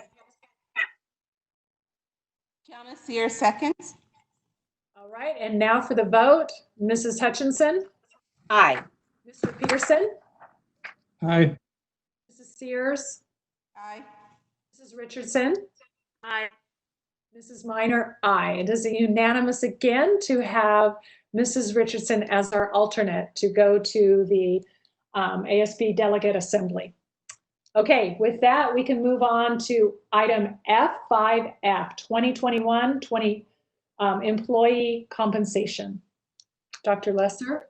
President Minor, thank you. I would like to ask Dr. Holmes to provide an overview of this document that outlines our requests or recommendations that we're asking of the board this evening on the 4 different employee groups.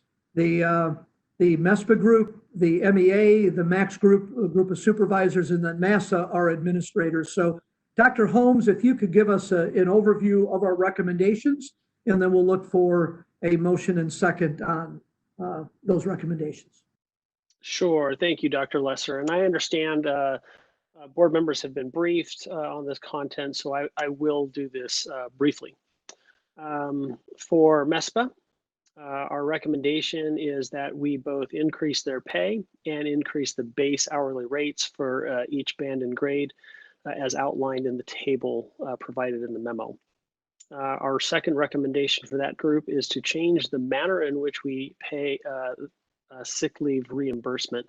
And just to comment on this, the primary effect of this will not to be just increase it a little bit, but it will move it from a stagnant rate that doesn't change over time to one that automatically adjusts as we adjust the hourly rates of pay. For the MEA, Mesa Education Association, we recommend a 5% increase for all of our teachers and all folks in that employee group.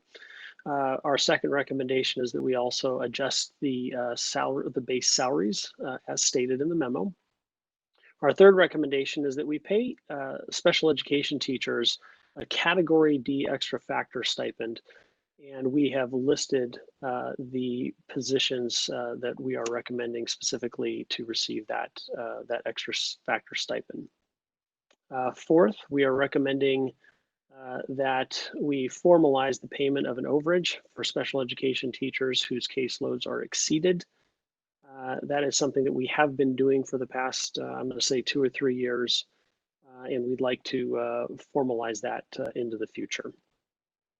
Our fifth recommendation is to pay a Category A extra factor stipend to psychologists who oversee psychologist interns. Our sixth recommendation is to change the way that we pay MDLP teachers from an hourly rate to a rate based on student course completion. Note on that one, we are projecting that to be budget neutral. So we don't believe that'll change how much we pay. It's just the method of how we pay. Our seventh recommendation is to change the way that we calculate sick leave reimbursement.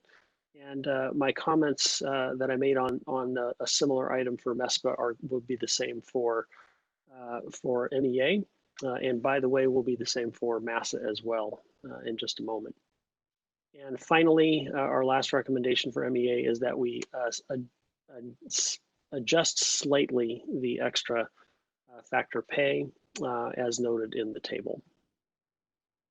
For our Mesa Association of Classified Supervisors, we are recommending that they receive a 7% increase in pay.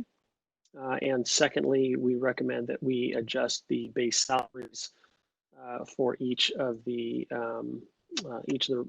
ranges as noted in the table. Mesa, for the Mesa Association of School Administrators, we are recommending a 3% increase for administrators, excluding superintendent's executive team. We are also recommending that we increase the base salaries for our various administrative positions as noted in the table provided. And then finally, in recommendation 3, we are recommending that we change the rate for how we reimburse sick leave or pay out for sick leave reimbursement. So you'll notice that that last recommendation was 3 of our 4 groups. I think it's noteworthy that for our max, the group that we did not recommend that for, that's already in place. So one of the things that we're trying to achieve here is some equity across our employee groups in the way we pay out for sick leave reimbursement. So with that, we are asking for your approval of the employee compensation recommendations, and I'm happy to answer any questions that you have.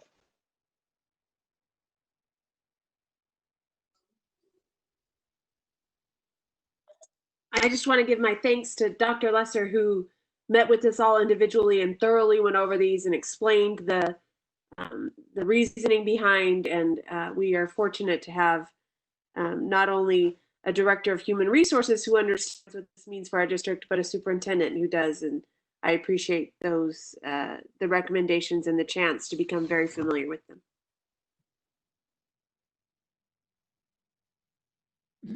them. Not sure once again on the timing of this. Some concerns on the increases on the payout of sick leave. So I don't know whether you want to have those discussion now or after we've had the motion. That would be after the motion.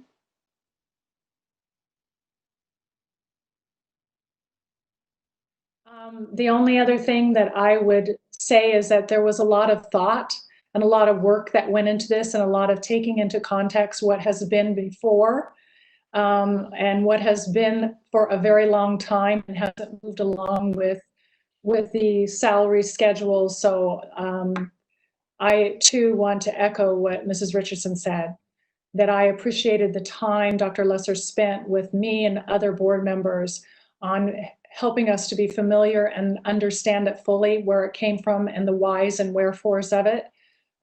It makes it much more informed and easier for me as a board member to be able to vote on this evening. So thank you. With that, I'd also like to echo my appreciation to Dr. Lesser and Dr. Holmes for helping this rookie through this process. But also, I'd like to thank the employee groups, particularly MEA and MESPA, because this is a meet and confer, and the meeting takes place between representatives of our employee groups as well as the administration. And there are a number of people who have gone above and beyond their classroom teaching to advocate for their colleagues. And while there's always disappointment, there's always next year. And I think we've made some real advances this year. And I really appreciate the work of everyone who made this possible. This is a lot of work and it was hard work. I just wanted to express my appreciation. Members of the board, I would like to say that the heavy lifting is done by our resident expert, Dr. Holmes, and his team. This is, as Mrs. Hutchinson has said, this is months of conversation about employee working conditions, employee benefits, the budget, as Danny O'Brien and Scott Thompson bring to the table, a clear understanding of the resources we have. And it is that kind of collaboration that gets to a point where our goal is to do better things for our employees. Our goal sometimes takes compromise. Our goal is always to be better and to pay people more money or provide a value to the work that they do in our district, to appreciate them. And sometimes it's not monetary. Sometimes it's about working conditions. Sometimes it's about caseloads and adjusting those. So the conversations are broad when it comes to the working conditions and the employee groups. And I would say that this has been a successful year under the leadership of Dr. Holmes, the budget from our financial services area, our work in special ed, because a lot of what you see here, or a significant part of it, has been work over a 2-year period of time in the area of special education, and Teresa Baca and her team. And so I salute all of you for listening and hearing and coming together to make progress for Mesa Public Schools. And please know to all of our listeners and the board that all of these recommendations are done responsibly and thoughtfully through the resources that we have in our budget. And we are confident that they are clearly within our means of resources and spending. And we've made strides, whether it be in giving teachers a 5% raise, or increasing the entry pay to classified personnel or teachers or administrators. We become more competitive under these circumstances. So, you know, a great salute to all of those groups of people to get to a better place in the use of our resources with our employees. So thank you. Dr. Lesser, I'd also like to piggyback your statement, which is so well crafted. Help me to remind myself that we need to thank the voters of Mesa who helped us pass that override. And without the override funding, and we've looked at the budget now for weeks and months, without the override funding, making sure that Mesa Public Schools is competitive wouldn't have been possible. So I know I expressed the sentiments of administration and the board and the employee groups and the employees and this community. And we thank the voters for passing the override. Well, now that we've laid out the groundwork of this vote, we will then be able to have discussion of the vote after the motion is set. Any discussion or question on the vote, we will have at that time. So with that, do I hear a motion?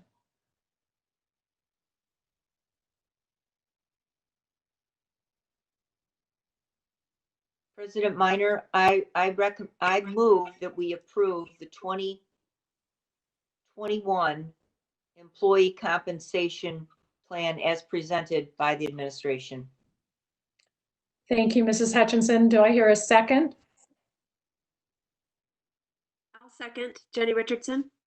Thank you, Mrs. Richardson. And now the time for discussion or questions regarding the content of this vote, what we are approving or not tonight, the vote on it. I can't unmute my mic. You're good. We can hear you now.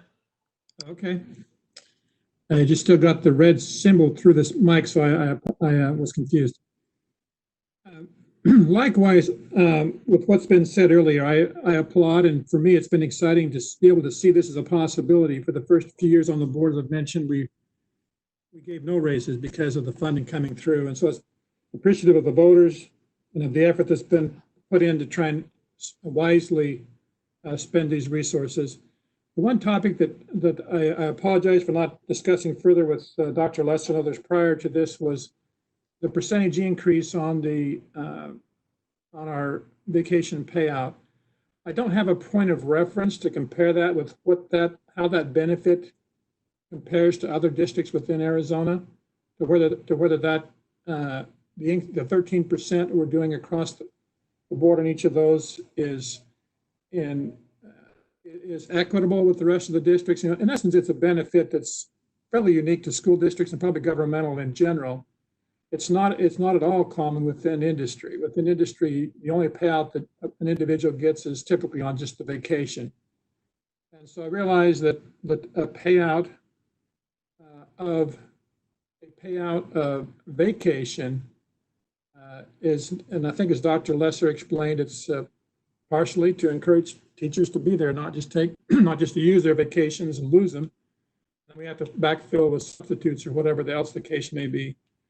But do we have a feel for how our vacation payout would as far as a dollar amount would compare with other districts? Do you have a feel for where we sit compared to other areas? Stephen, you said vacation, but we're I'm talking sick. about sick leave.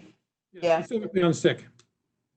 Yes, Mr. Sears, thank you for making that clarification, because these requested changes are about sick leave reimbursement at the time of ending employment with the district. And what is unique about that is that we have 3,600 teachers. I'm just talking the teacher group who do not accrue vacation days. Teachers don't get vacation days. They get sick leave days. And so I would tell you, just from my experience in the district, that the reimbursement for sick leave accrual upon leaving the district certainly is a reward to teachers who come to work every day. I don't think it inhibits them from actually using days. I think teachers who are sick and need to be off, they take a sick day. But it absolutely is a reward to them that if they're here for 20 years and they've accrued 60 sick leave days because they've come to work, we believe that it is a reward, a fraction of what they're being paid on a daily basis as a reward for coming to work. Now, Mr. Peterson, how does it equate to other districts? I do not have that information. And Dr. Holmes, I don't know if you're familiar with what other districts do, if it's similar, more or less. I don't know if you have any thoughts about that. Yeah, I'll share with you that we did not do a study because our goal was really to bring some equity to the four groups. We have one group that has a rate that changes annually, and the other three did not, and they haven't changed in some time. So really, our goal was to provide a modest increase in that rate, and then allow it to grow over time. My only reference point at all would be the last school district that I worked in, and my memory, it's been a while, my memory is that we're comparable there.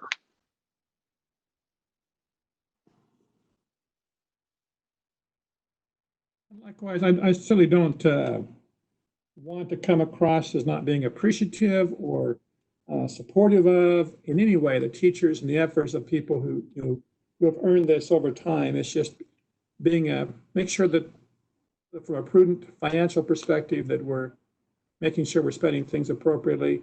And I didn't have a point of reference to know where this particular benefit, as it really is, compared to our other districts and different things. And that was just my concern on that one. Mr. Peterson, as I reflect back on my time in human resources, I believe that we did a little bit of work, maybe with changing some policy back 10 years ago when I was in human resources. But I think the number of $60 for reimbursement for a teacher probably has been static for maybe about 10 years. And Dr. Holmes, I don't know if we've done any other further research, but I think it was that way when I was in that position. So it's been some time since it's changed. And the significance of that is that it's effectively been a depreciating benefit over time. So that's part of the recommendation is we'd like to change that so that it doesn't depreciate.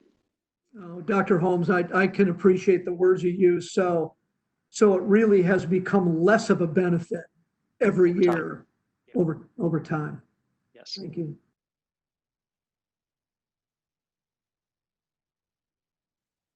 Other questions, Madam President, members of the board?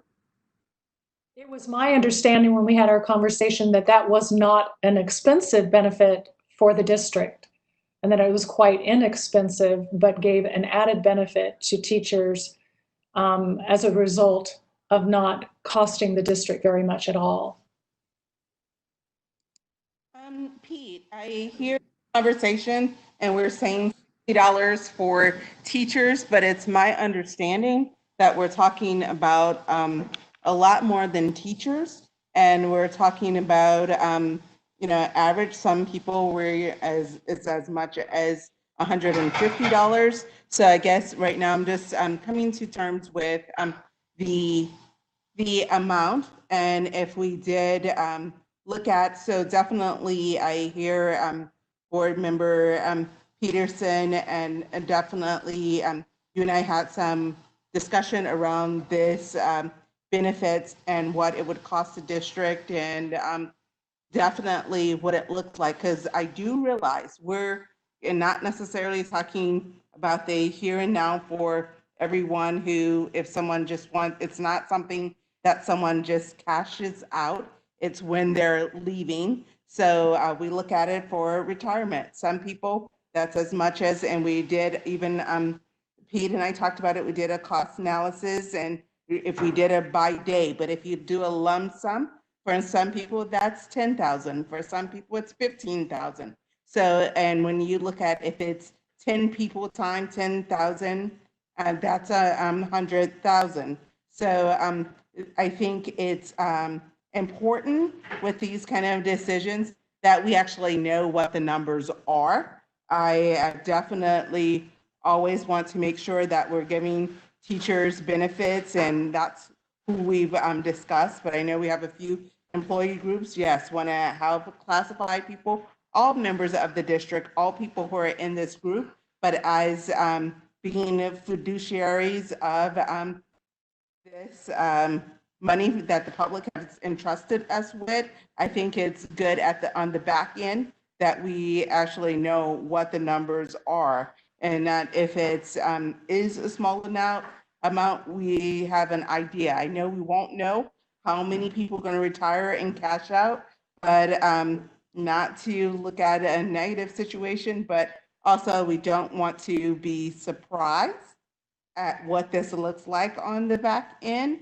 And my thing that I'm definitely will always bring to the table, and I did when we did the benefits for, I guess you could say, healthy baby checks for employees, for teachers, and all of that. I actually want us to keep in mind that actually sick time is a valuable thing, and if you need it, you should actually use it, because it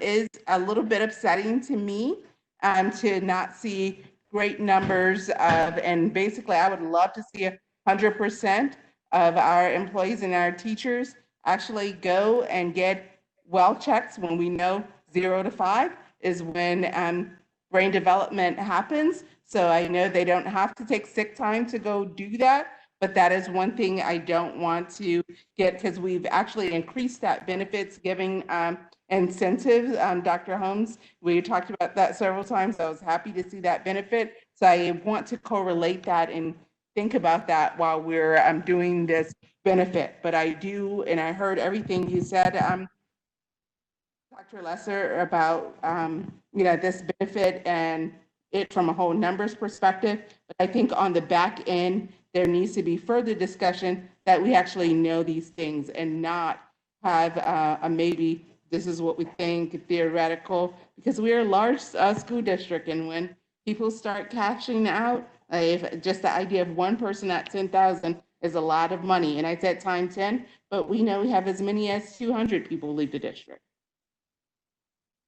Mrs. Sears, members of the board, Dr. Holmes and I did do an analysis of this, and I shared it in an email yesterday with all of the board members, that on an annual basis, the cost of sick leave reimbursement among a company of 10,000 employees, where anywhere from probably 180 Dr. Holmes to 220 retire every year, maybe even more than that. It generally, the buyback for all of retired people who leave the district is about $1 million. And it's like that every year, that the buyback is about $1 million for unused sick leave accrual. And this change cost the district about $130,000 more than what annually it costs for this benefit to our employees. So we have done that analysis, and as I said, it was in the I did share it with the board members in an email. And Mrs. Minor, this is Helen Hollins. I just want to let you know that I do have 2 public comments for this item. Thank you.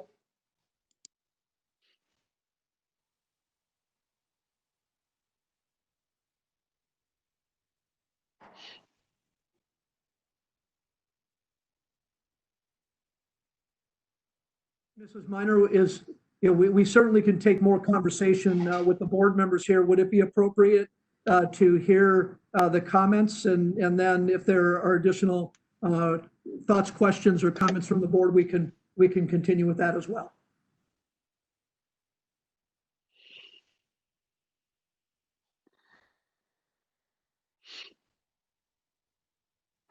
I think you're on, Mrs. Minor, you're on mute. I apologize. So what you're saying, Dr. Lesser, is we will go ahead, have more questions or comments from the board before the vote. Then we can take input from our viewers who are watching on this agenda item after the board members are complete with their questions and comments. And my question. Either way that you feel comfortable with. Okay. So my question to the board members is there any more discussion on this, or questions or concerns that you would like to share or defer to Dr. Holmes or Dr. Lesser on? President Minor, I'd like to make mention that that Dr. Lesser did put in the email that it costs the district roughly $1 million a year. But I want to say, as a former employee who was able to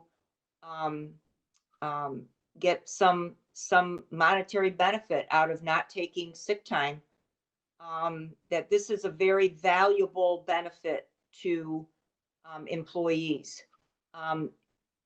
It benefits the district because it means that when someone takes a sick day, they do so deliberately, because a sub is more expensive than the reimbursement. But I have to tell you, as an employee, teachers don't get bonuses. Classified people we don't get bonuses like in the private sector. But this was one way in which the district could say thank you. And it meant a lot to me as an employee that I didn't have I had 2 kids, and so I didn't have a lot of sick time accrued, but because I had to take that sick time to have my children. But I had some, and it meant a lot to me that there was a small, not a large amount of money, but it made a difference. And as an employee, it's important. And I think that there's a lot of benefit to this benefit for our employees. And I would add, we've talked a lot about recruitment and retention, and we look for ways of attracting high quality teachers. And if we did not have this benefit and other districts do, what would that do for us? And when I say it's inexpensive, when you look at how much a 1% increase is for teachers for a district of our size, it adds up, but every year. But this is inexpensive. And you made a point, Marcy, about substitutes. We have to pay substitutes when our teachers are unable to show up. So there's other values that are not real evident right from the top that you have to stop and think about, other than what you just talked about, Marcy. So I appreciate it, and I think it's added value to our teachers that is not a detriment to this district, something that we can afford and want to afford because we value teachers and we want to offer these kind of benefits to our teachers, bottom line. And I don't think that that's particularly the discussion on the table. The discussion on the table is more not do we keep it, it's more do we, at this point in time, without knowing how we compare with other districts, do we increase it generally 13% across the board? I think that's the only discussion on the table, at least for me anyway. With knowing the financial challenges we have coming in the future, potentially comes down to, it's a $130,000 benefit to the district. And as a board, are we comfortable in proceeding forward without and knowing how it compares to other districts? And that's what's on the table for me.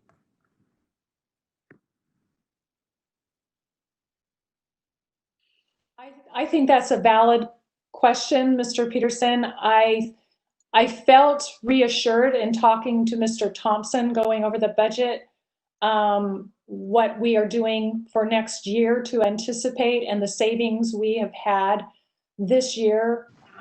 Probably not huge savings for not having school in session.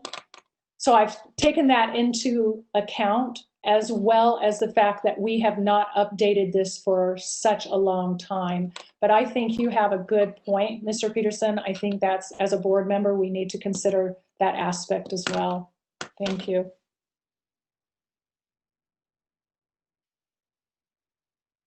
So I did make some comments earlier, and I was I wanted to make sure that I'm not misunderstood.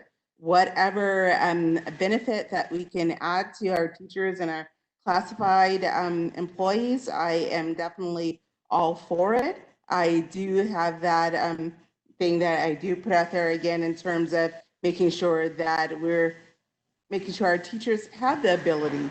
And I believe that I had talked to, I think Dr. Lesser was talking about the flexibility of, or if it might have been Marcy, I'm not really sure, of having teachers giving some time if they needed to have appointments where they don't have to take sick days. So I'm all for the benefit and all for making sure that we continue with the benefit for wellness for our teachers. We have approved when it comes to our superintendency, when it comes to the sick leave benefit already. And I believe this is something I would like to look at and know fully what the benefit is and what that looks like.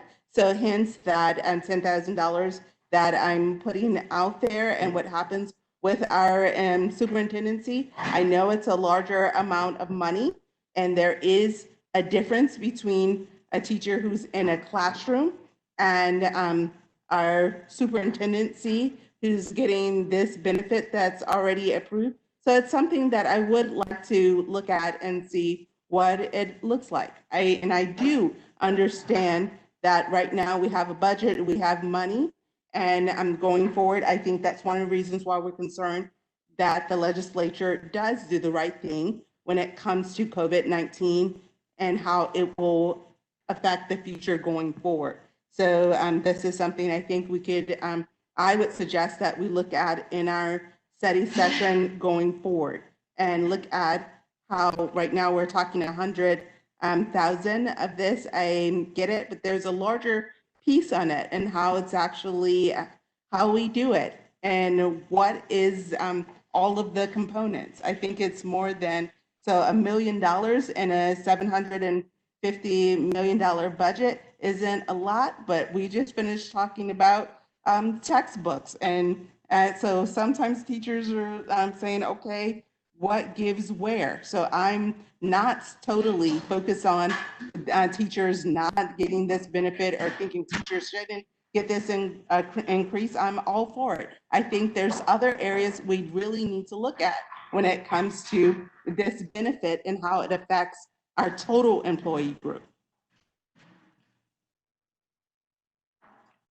Would it be helpful to ask Mr. Thompson, because I know we have been going through this for the last how many board meetings where we've gone through the budget and how much money we have in different areas of our budget. And I guess I'm asking Mr. Peterson and Mrs. Sears if that would be helpful if Mr. Thompson weighed in right now on his input. I feel like that we've been having that discussion and that we made these, Dr. Lesser made these recommendations with that kind of input. And there have been many weeks of conversations on the budget, I think starting back in January, meeting every Friday, where all of these things were taken into account, and we're arriving at this point in time, having weighed all of that together and what the anticipation for next year will be. And that's why I feel comfortable with the decision tonight and not concerned. So if that would be helpful before voting, to have Mr. Thompson weigh in again, and you're shaking your head, Mrs. Sears, so maybe not. No, But I am comfortable with the vote, but just like all the other things that we do, I would, this, when it comes to salary, when it comes to compensation, sometimes we're having this type of conversation and just open meeting laws where we're doing this. But when I feel like the discussion of the whole picture, yes, we have this individual thing, but I think collectively talking about and looking at the different groups and how it affects it is something that we, that I would like, if we, with going forward with our priorities with ASBA, that we get to a point where we find, figure out a different way to actually have this conversation. I do feel like we've talked about the budget, but sometimes when we talk about a budget, we walk away with some things we find out down the road is like, oh, this is really what this meant when it comes to the sum, the total of the total. So that's what I'm thinking. So I'm comfortable with a vote tonight, but I do feel like this is something that I would like to visit in a different way. Mr. Peterson, any other comments?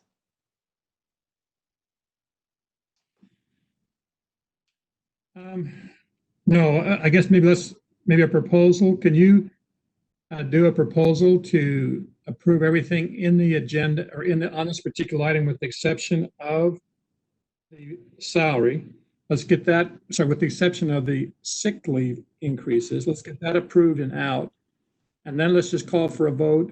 And if we have 3 board members that are in support of, or 4 or 5 on the sick leave, then we've got it covered and we can move on.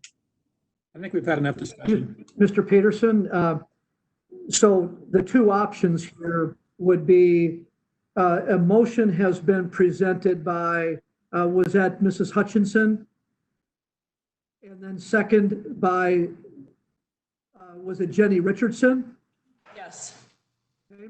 So the motion on the table is to accept the compensation recommendations as written at this point.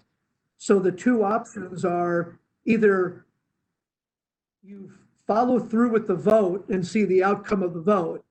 That would be one option. Another option would be for the original motion maker to amend the motion, get a second on the amended motion, then discuss the amended motion and vote on that, and then make a decision about what was not included. But I would like to just for a moment, President Minor, Casey Gregson, our legal counsel, is that the right description of the possibilities here, or would you like to restate what the options here for our governing board? I think you got it right, Dr. Lesser. They can either vote on this motion and, like you said, see where it goes. The motion could be amended, or the motion can be withdrawn. Before we do that, we need the public comment. So let's move on to public comment and then we will do that. Helen? Excellent. Thank you very much, Mrs. Minor. We have 2 comments this evening on this agenda item. The first is from Joshua Buckley. The work of the compensation plans represents hours of work and discussion between educators and administration. The MEA stands behind what has come out of the process, and we look forward to continuing the work year after year. representing certified non-administrative educators in the process. We know there are steps that still need to be made and that budget concerns have put some of that work aside for this year. We look forward to bringing those back to the table in the coming year. We know that some of our sister districts are not committing to the 5% increase in salary, and we are proud of the work we have done with district to make this happen for our educators in Mesa. Our second comment this evening is from Andrea Susanto. Thank you, thank you, thank you to Dr. Holmes, Dr. Lesser, MEA, and MESPA for all of your hard work throughout the meet and confer process. Your hard work does not go unnoticed. The proposed stipend for the special education staff listed is so very appreciated. I'm grateful to see the positive impact that these stipends will have in retaining and recruiting the best special education employees for our students. Thank you again.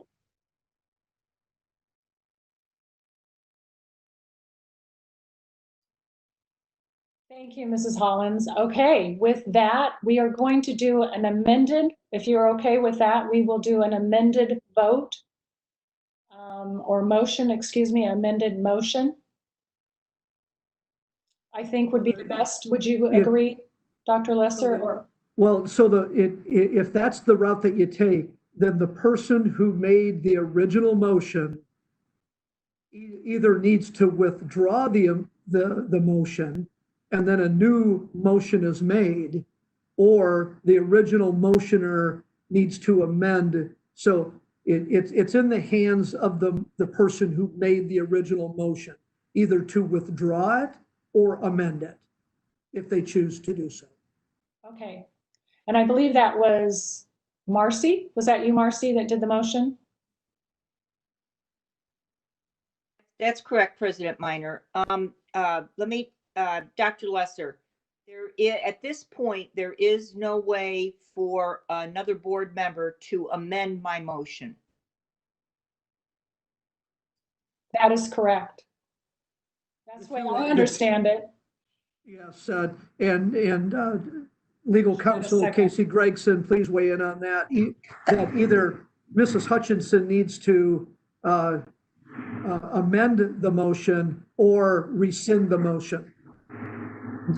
That's right, Dr. Lesser. Ms. Hutchinson, you either need to basically insist on a vote on your motion, or you can withdraw it and you can amend it, or someone else can amend it. Wait a minute, someone else can amend my motion? If you withdraw your motion, Got it. so then somebody else could essentially make a new motion. Okay, at this point, I will not withdraw my motion. I would prefer a vote on the motion because I believe that we need to honor the meet and confer process and the weeks of work that have gone into this. And we have had this before us for a number of weeks. We have been informed throughout the process. So in order to honor the meet and confer process by which we come to an agreement with our employees, I will not withdraw my motion. I'd like to have a straight up vote on my motion, please. And then that would be true of the second. We would go to the second to see if that was where we just leave that alone. Is that correct? No, so with Mrs. Hutchinson's statement that the motion states the second is attached to that motion. And so at this point, she's calling for a vote on the motion that she made and was seconded by board member Richardson. Okay, very well. Then I will take the vote and we will begin with Mrs. Richardson. Aye. Mr. Peterson. Okay. Mrs. Sears. I would like to explain my vote. I totally honor and support the meet and confer process. I am all for going forth with incentives for retaining and attracting teachers and classified employees. My concern and my statement today has to do with reviewing all groups yes, we've had this information before us, but we have not had the opportunity to talk together about it and actually delve into what I think the complexities of it is. So today I will not do a vote that is against having employees that very much so I think deserves should have this increase. But I am asking and call that we look at the complexity of this and we don't just kind of pass and go forward. I think there is items in this that we should look at going forward. And I will say again, approval that we've done previously that is not on, that has to do with sick leave and cash out with the employee group that's not for this vote. So with that, I'll vote aye. Okay, Mrs. Hutchinson? Aye. Mrs. Minor? Aye. So that would be a vote of 3 ayes and 2 nays. No, Mrs. Minor, that's Hang not. hang the on. vote. Mrs. Sears, I heard that you voted, or you voted aye or nay. I voted aye and I I explained. apologize. I apologize. Okay. Four Four to one. ayes. Thank you for clarification. And 1 nay. Okay, thank you. So that motion was approved for 4-1. Okay, now we can go on to the superintendent's employment contract. And that would be Dr. Lesser? I mean, I would assume that would be you taking on that one.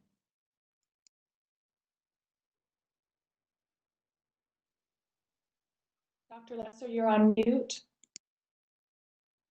Yes, President Minor, I think it's very appropriate on item number G as the board president for simply you to take a motion on the recommended approval of the superintendent's employment contract dated May 6, 2020 between Dr. Forless and the Mesa Unified School District. So that really is something that you can facilitate on item number G for a motion and a second. Great, thank you very much. This is the contract when we originally voted for having Dr. Forless as being our new superintendent as of July 1st, 2020. We did say that it was pending a contract between the district and the board and Dr. Forless. So we were able to have those meetings, get the contract processed and now signed. And so tonight we'll be approving the contract, which will finalize all the steps in her becoming our superintendent in July, which is just around the corner, Dr. Forless. So I hope you are ready for this because we're doing it tonight and you cannot back out now. You're in it for good. So with that, do I have a motion for the contract? President Minor, I move that we approve the superintendent's employment contract dated May 6, 2020 between Dr. Andy Forless and the Mesa Unified School District. Thank you, Mrs. Hutchinson. Do I have a second? Sears, seconds. Thank you, Mrs. Sears. And with that, we will now have a vote unless there's any discussion, questions, or comments. Okay, then a vote, Mr. Peterson. We'll start with you this time. Aye. Mrs. Hutchinson. I saw her lips move. She said aye. Aye. Thank you. Mrs. Richardson. Aye. Mrs. Sears. Aye. And Mrs. Minor, aye. So that confirms that Dr. Forless's contract has now been approved and accepted, and we are on our way. So thank you for that, and thank you, Dr. Forless, and we look forward to a happy union. Okay. It's a little anticlimactic from the first time we said that, but I am just as excited today as the first time we said that. I am too. Thank you very much. I appreciate all of you. Thank you. Okay, now we're going to the discussion items, which is number 6A, Open School Task Force. Ooh, this is a biggie, and I think this is going to be you, Dr. Forlis. I think this one is me. Thank you, President Minor, members of the board. We have spent quite a bit of time providing updates to you as we close school on March 16th. And as we have successfully come to the close of our current academic year, we are gearing up for the opening of school. And this would not be possible without the leadership of Holly Williams and the rest of our superintendency and leaders within our district who have come together to create an opening school task force. So I'm going to hand it over to Mrs. Williams in just a moment to talk through our process and where we are thus far in our planning. But before I do that, I want to make sure that not only the board, but also those that are watching from the comforts of their home understand that the Arizona Department of Education is creating a roadmap, the Arizona Roadmap to Open Schools. And Superintendent Kathy Hoffman affirmed today that that plan will be available to the public by May 30th. So we had anticipated it would be kind of a bare bones plan, but I've had the opportunity to serve as an advisory member and weigh in on the plan, and I am completely impressed with the collaboration among many across the state of Arizona. I also want to make sure that you as a governing board know that there is a task force made up of 89 members from across the state of Arizona. Public schools, charter schools, as well as nonprofits and local agencies, health, wellness, child advocacy, you name it, it is a well-rounded group. And within those 89 are 11 leaders representing Mesa Public Schools. We have 3 teachers, we have 1 principal, we have 1 nurse, and 6 administrators. And so we have a well-rounded group that is sharing the voice of Mesa Public Schools. So I want to applaud those that are dedicating their time not only to the task force within Mesa Public Schools, but also influencing state plans, because that will benefit us. Today in a meeting with Governor Ducey, State Superintendent Hoffman, the moral of the story, the takeaway word that I left with was flexibility, that this will be a plan that is good for the state of Arizona and that local education agencies will be able to make decisions and it will be flexible to meet their needs. So just wanted to share that state level overview and then turn it over to Holly, who will walk us through what our process and our system is within Mesa Public Schools to get us started. So with that, Holly, and we can get the presentation ready. Thank you, Cody, if you don't mind putting that up for us. Thank you, Dr. Forlis and Governing Board. I am happy to share with you the progress that we've made so far and to tell you where we're going tonight with our opening of school task force. So as we transition to the next slide, I thought it would be important for you just to have some numbers around the work that we're doing. And we have 11 design teams that are working on specific topic areas that we used the closing of school task force, the COVID-19 task force, to help identify the topics that were needed. And we did some brainstorming together, and these are the items that rose to the top, the 11 topics that I'll share with you here in a little bit. We have 21 design team leaders leading that work, made up of superintendency members and district leaders. There are 170 folks who are serving on these task force design team specifically. And that's just the main design teams. There are many subcommittees that are breaking out that have other members who are being pulled in for conversations and input as the process goes. And then that last number that I share with you is just because Helen and Andy and I were in a meeting a week and a half ago, and they said a number about how many days till the start of school that we have to plan this. And I thought, well, I wonder what it is for Mesa. So from tonight, we have 70 days. And I added on the slide that I take deep cleansing breaths when I think that we only have 70 days to get ready for what's coming in the fall and to make sure that we have the flexibility and the opportunities for our families and our teachers and our students. And so I'm encouraged by the work that we've done so far, and I'm very much excited to see where we go. So as we take a look at the next slide, where we started was developing our commitments. And so you see here 5 bullets that our design teams are using as our guiding mantra, so to speak. So we are committed as we plan for next year to the safety and wellness of our students, employees, and our community, that we're going to successfully transition by offering choices. Our goal would be to say yes, if we can. That we're going to instill confidence through our communication that our environments are safe places for our children and our employees to be, including that next bullet has to do with the employees, and that we're going to live up to our promise of personalizing learning for every student, to deliver on that promise. So as we so the lens that we gave to our design teams was, please use these statements as you have conversations and you begin to plan.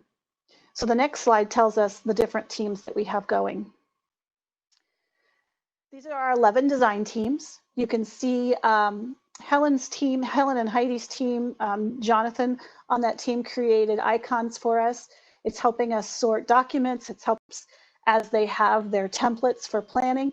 So we have everything from technology to partnerships and everything in between. What's important about this, as I said earlier, these items were identified through our COVID-19 task force as the topics that kept bubbling to the surface as we thought about next year.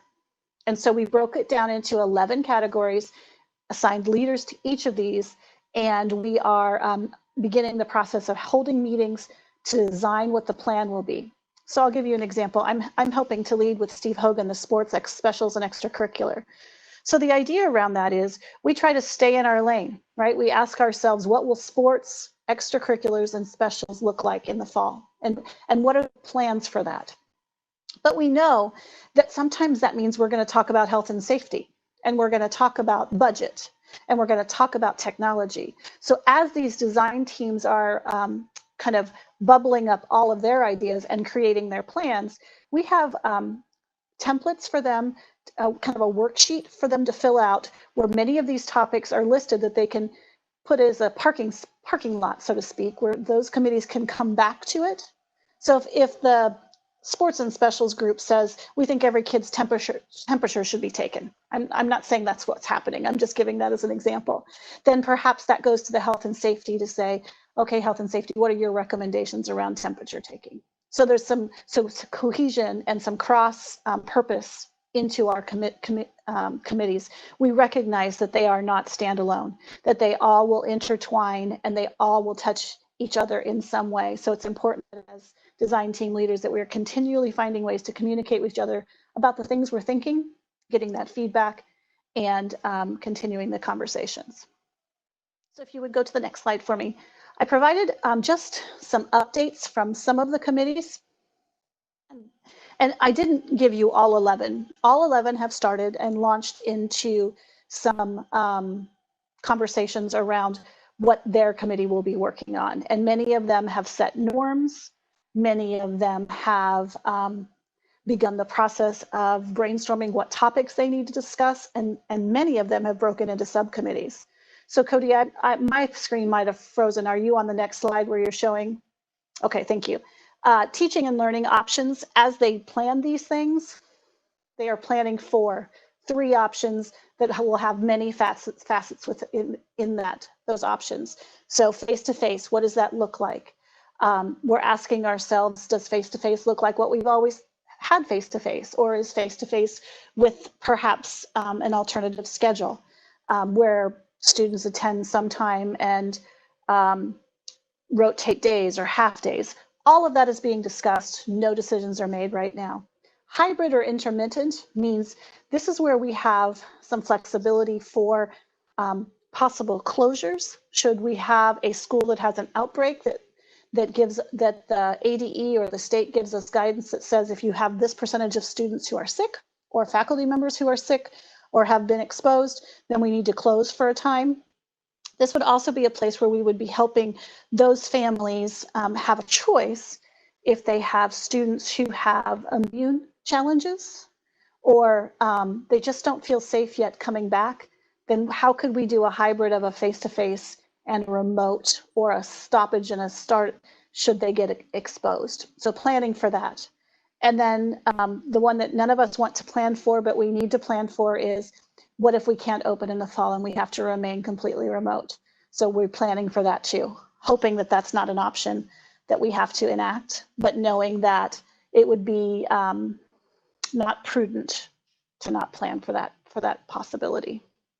So those are our three, as the committees are talking, these are the opportunities that they're trying to put before our families so that we have choice, so that, as Andy put to our leaders, that we can say yes when a family, to the circumstances that a family needs, and give them opportunities to have that personalized learning.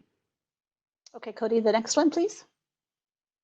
Here's where I was going with those updates. I'm not going to read these for you. They're in the slides. I just picked a couple of the committees to share with you what they're doing. I think it's important that you know everybody's doing mindset activities. Everyone's having the commitment of their committees to the, the commitment to the commitments. How do you like that?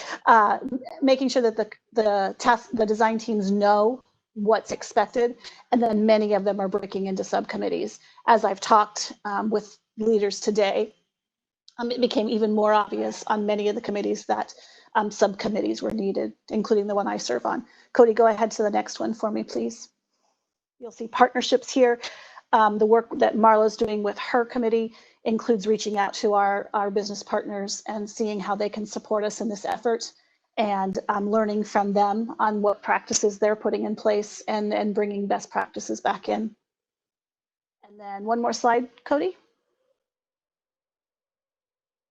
Educational change. This is led by Dr. Mallerwine and Dr. Forlis, and this group is talking about school might not look the same that we've ever again, right? So as she talked about earlier, Dr. Forlis shared with us that the strategic plan is being implemented through the closure, and we're bringing things up. So how do we capture those ideas and push the envelope on making sure that we are living up to our promise? And this committee is really laser focused on those conversations about personalized learning and making opportunities available for our students that are maybe something that we haven't thought of before, or if they are something we've thought of before, how do we expand it to more students?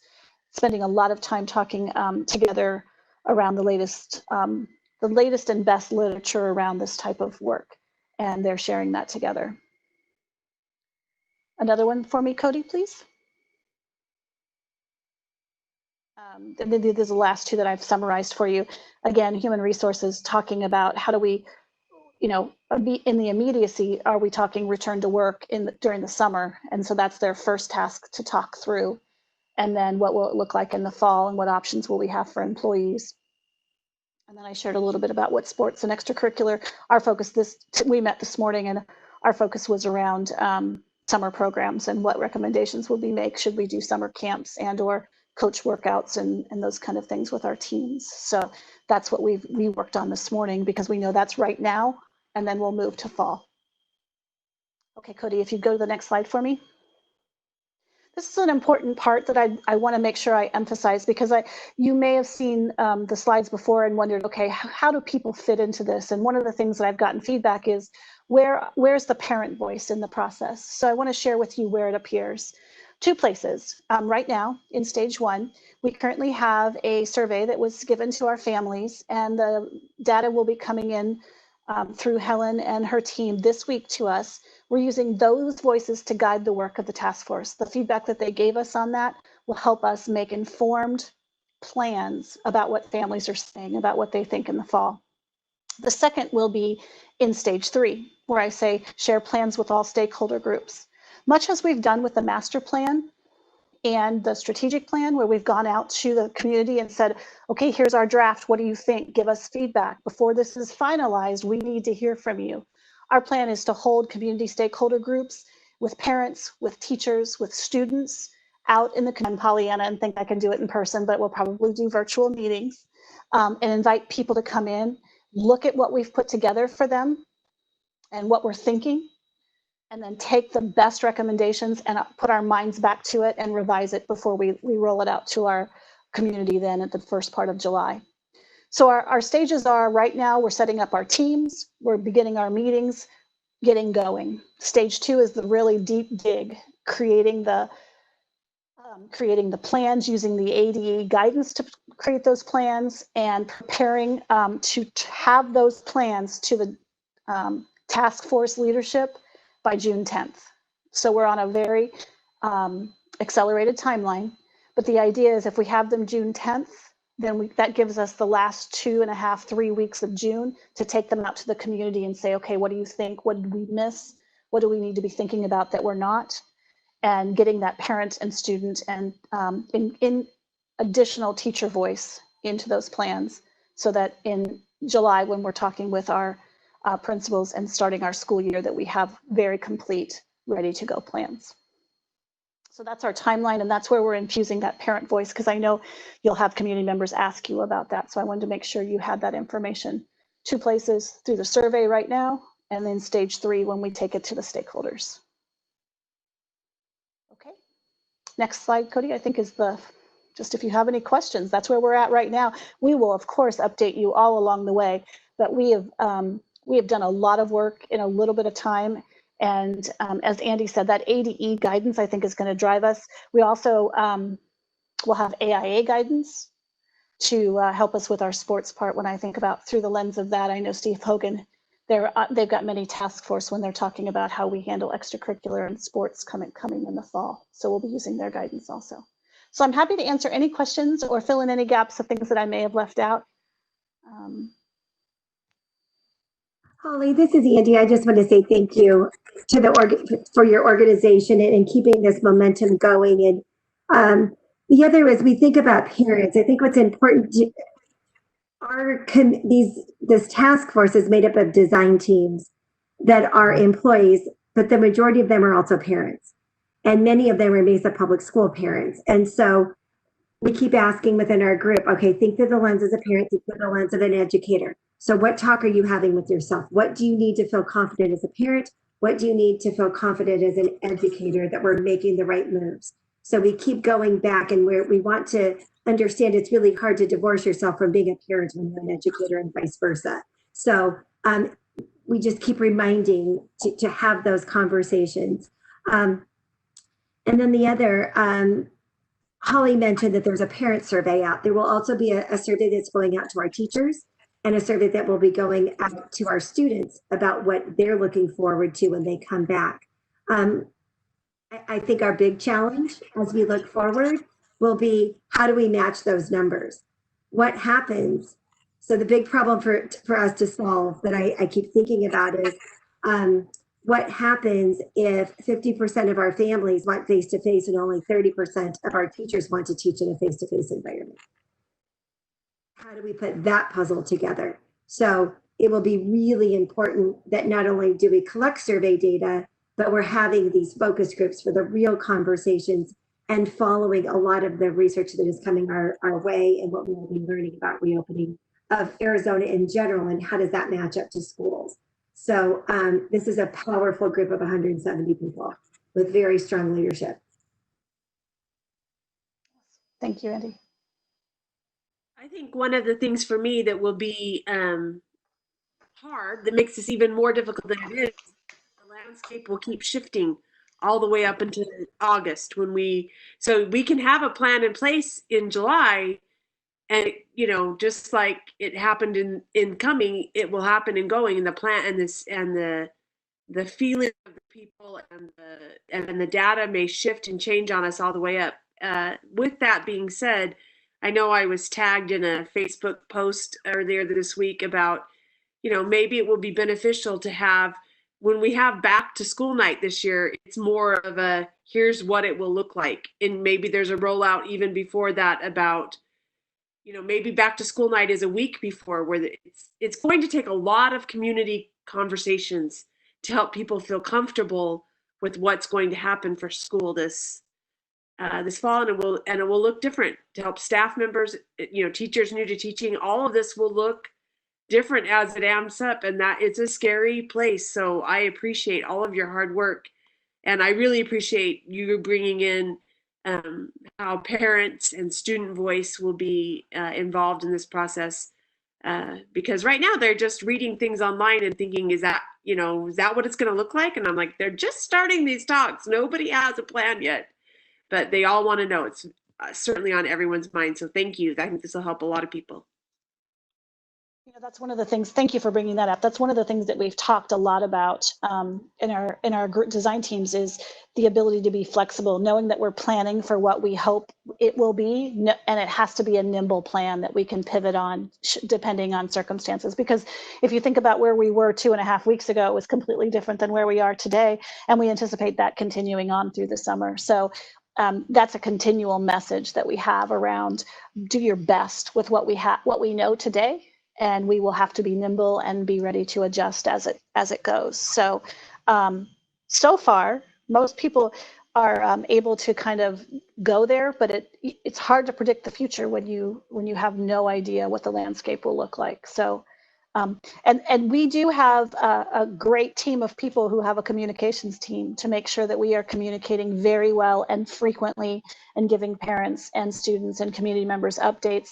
We've talked from everything from like you said, some back to school nights is a great idea, but what kind of signage do we have to as people walk into buildings so that they feel safe and they know what our safety precautions are and our procedures? So I think that our committee with Heidi and Helen and the team that they put together are going to come up with some wonderful ways to make sure that our families know exactly what the plan is and what their options are and how we're going to handle putting in safety procedures.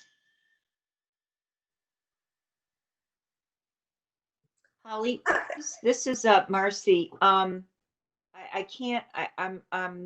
blown away by the organization and just the thoughtfulness of your presentation. Thank you so much.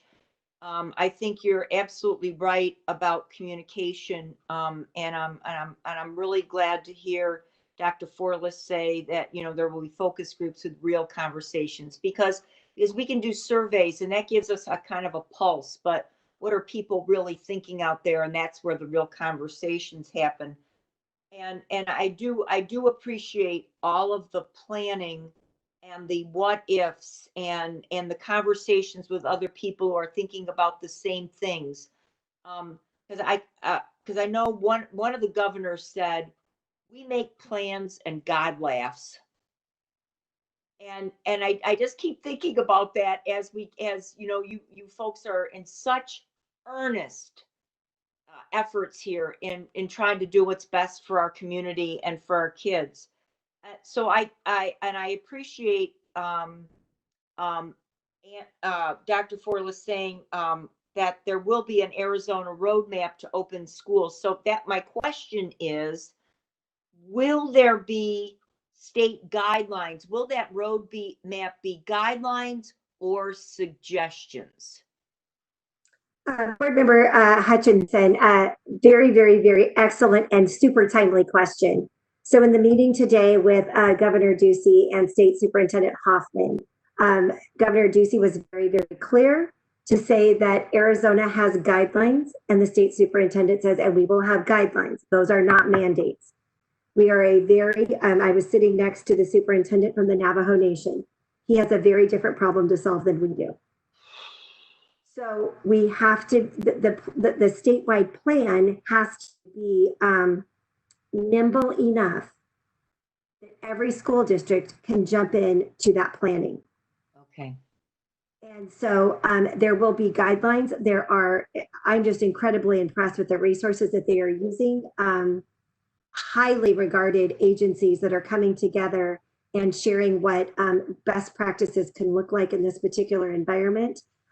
So I think that you will be very impressed. It's a 71-page document right now, and there are sections that are not even done yet. So we will have an opportunity to dig through those. And again, we have an amazing amount of representation in Mesa Public Schools. So tomorrow, just so that you all know, communication and sharing this and with a larger audience. Tomorrow morning at 10 o'clock, we have a management meeting with all of our administrators, and we will be sharing this exact same presentation so that they have some understanding. We've sent emails and we've done notifications out to our teachers and to our staff to actually have a conversation around what does the system look like and what are we designing. That will be shared with our administrators tomorrow morning at 10 o'clock. So they will have this. The other thing that we need to keep thinking about is, I think that the benefit of the focus groups will be about what is our appetite for changing of tradition.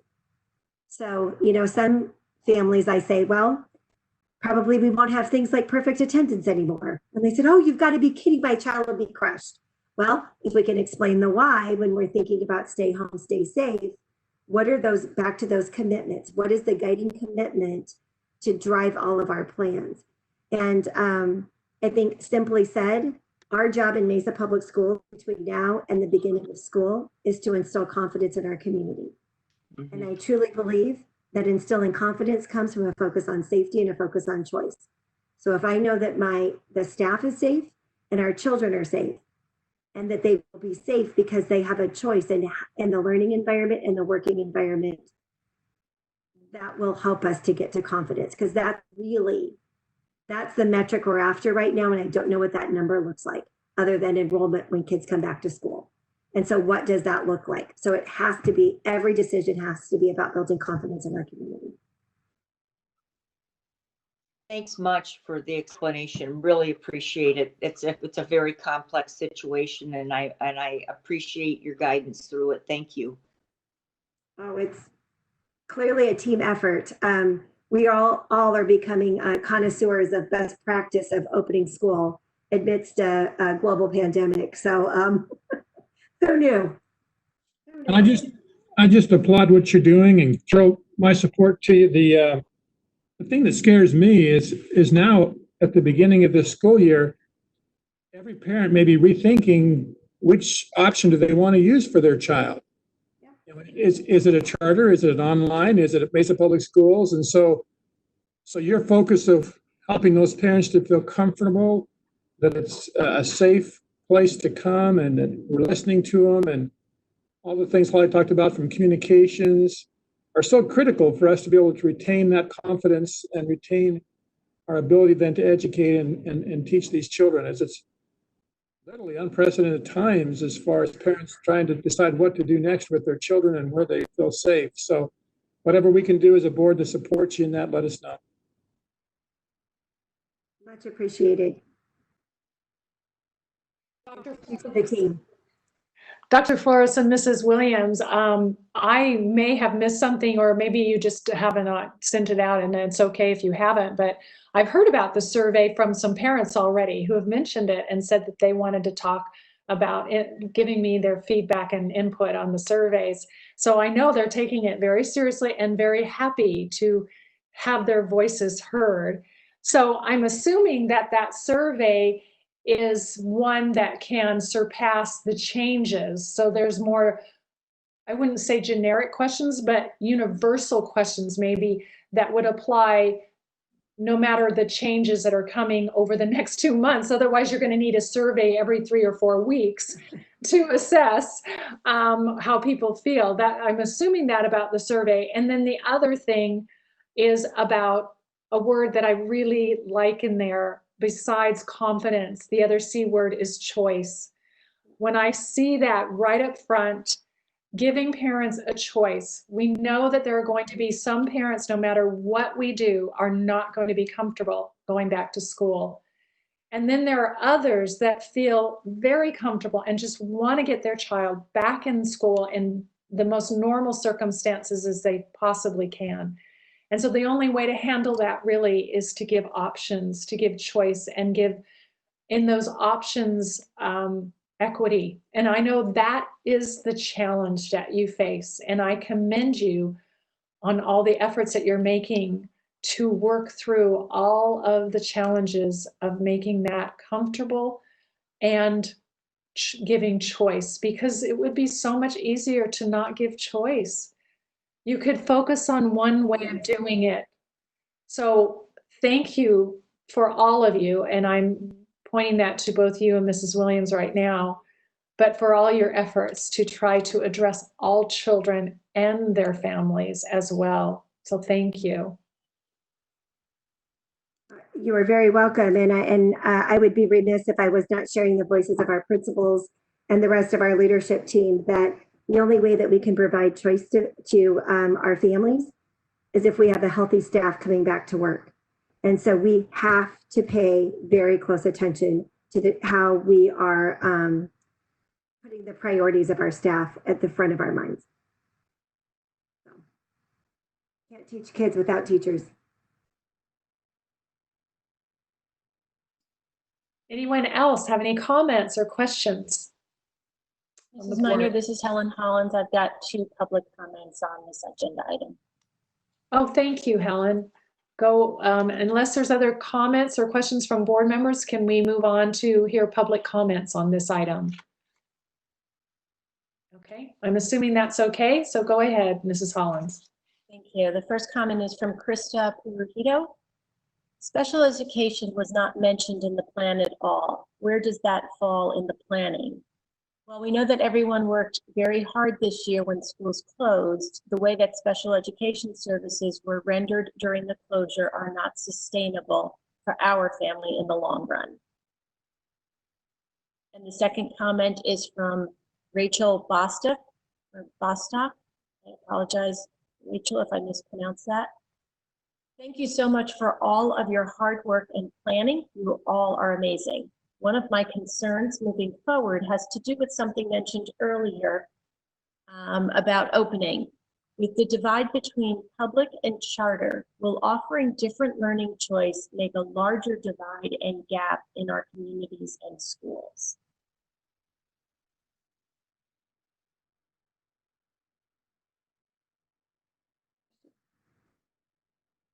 If it's okay with you, I'd like to address the special ed question first. Special ed is represented on many of the design teams, and it's always a part of the conversation. So it's not considered a separate thing. It's part of the entire plan. So we are not pulling out special ed as its own topic because it's interwoven in our teaching and learning, in our health plan, in our communication plan, in our sports plan. So we feel very confident that we are keeping that front of mind, and we are making sure that that's part of the comprehensive plan we have, instead of being a pullout that only one group talks about. All groups need to be talking about how we're addressing our special education needs and making sure those students are served in the best possible way. We agree that there are challenges in remote learning for special education students.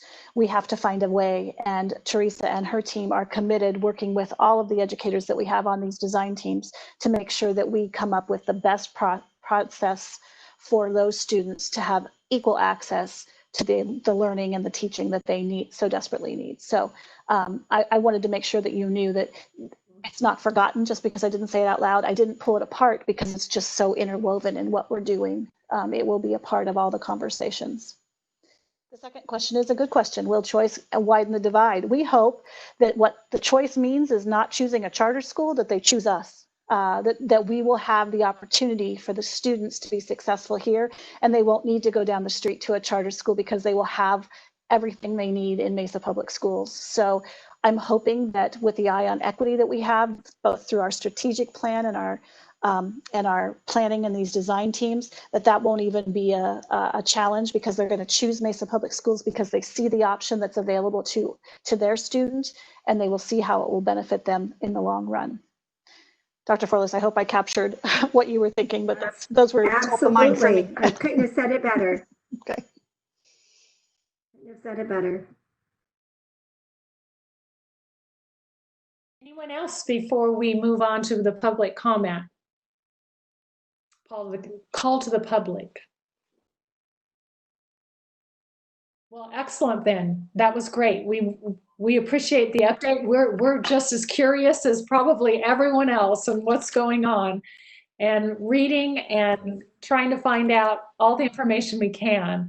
And of course, we get questions from our community as well. So we appreciate all the input that you've given us here this evening, and good luck to you, and keep striving away to make this a transition that we can all be comfortable with. Thank you.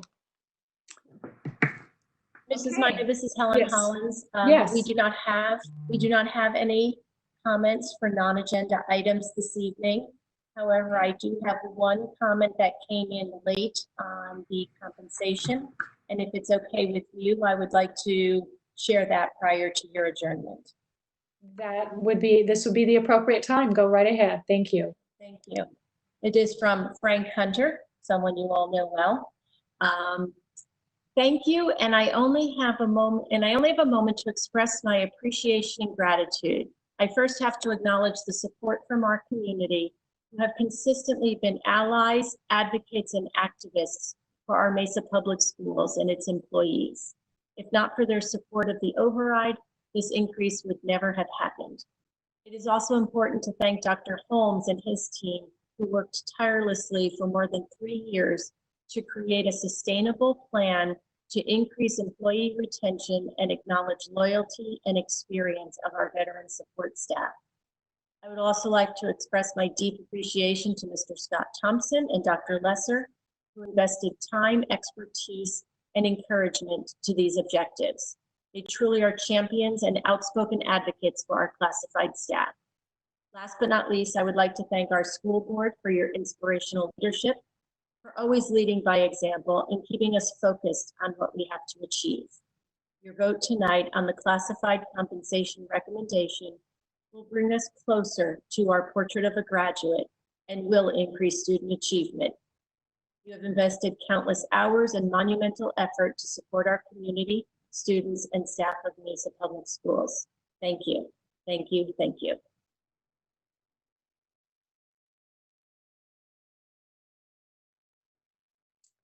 Thank you for that comment.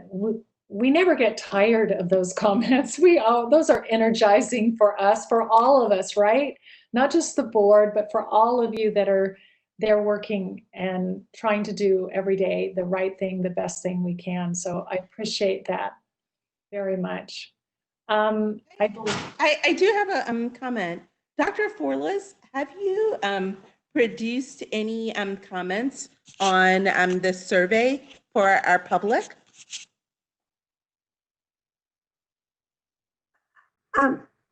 Board Member Sears, produced any comments? Tell me a little bit more about that. Okay, so here's my idea. I believe that with everyone staying at home and either people were going through Netflix, going through YouTube, going through Facebook, doing all that, I'm doing a little small clip, like for that YouTube could actually be shared, because yes, we sent some messaging out, but believe it or not, there's a lot of scrolling doing. If you say, oh, Mesa Public Schools announcement, I mean, basically you say announcement about school opening or potential, people are going to click on the link. They're going to share it there. So, and in that, what you're actually communicating is we want to hear from you.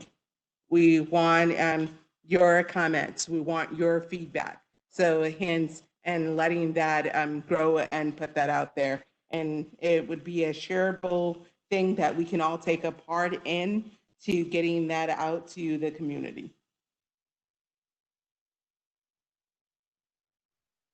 That's an excellent idea. And thinking about that would be a great way to get people interested in the focus groups.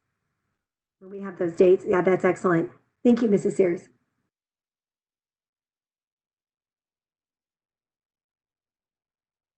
Okay, with that, I want to thank the board this evening for some great discussions. And I appreciate all of you for your feedback and your input. It's always welcome and always appreciated. Good discussions. So with that, do I hear a motion for adjournment?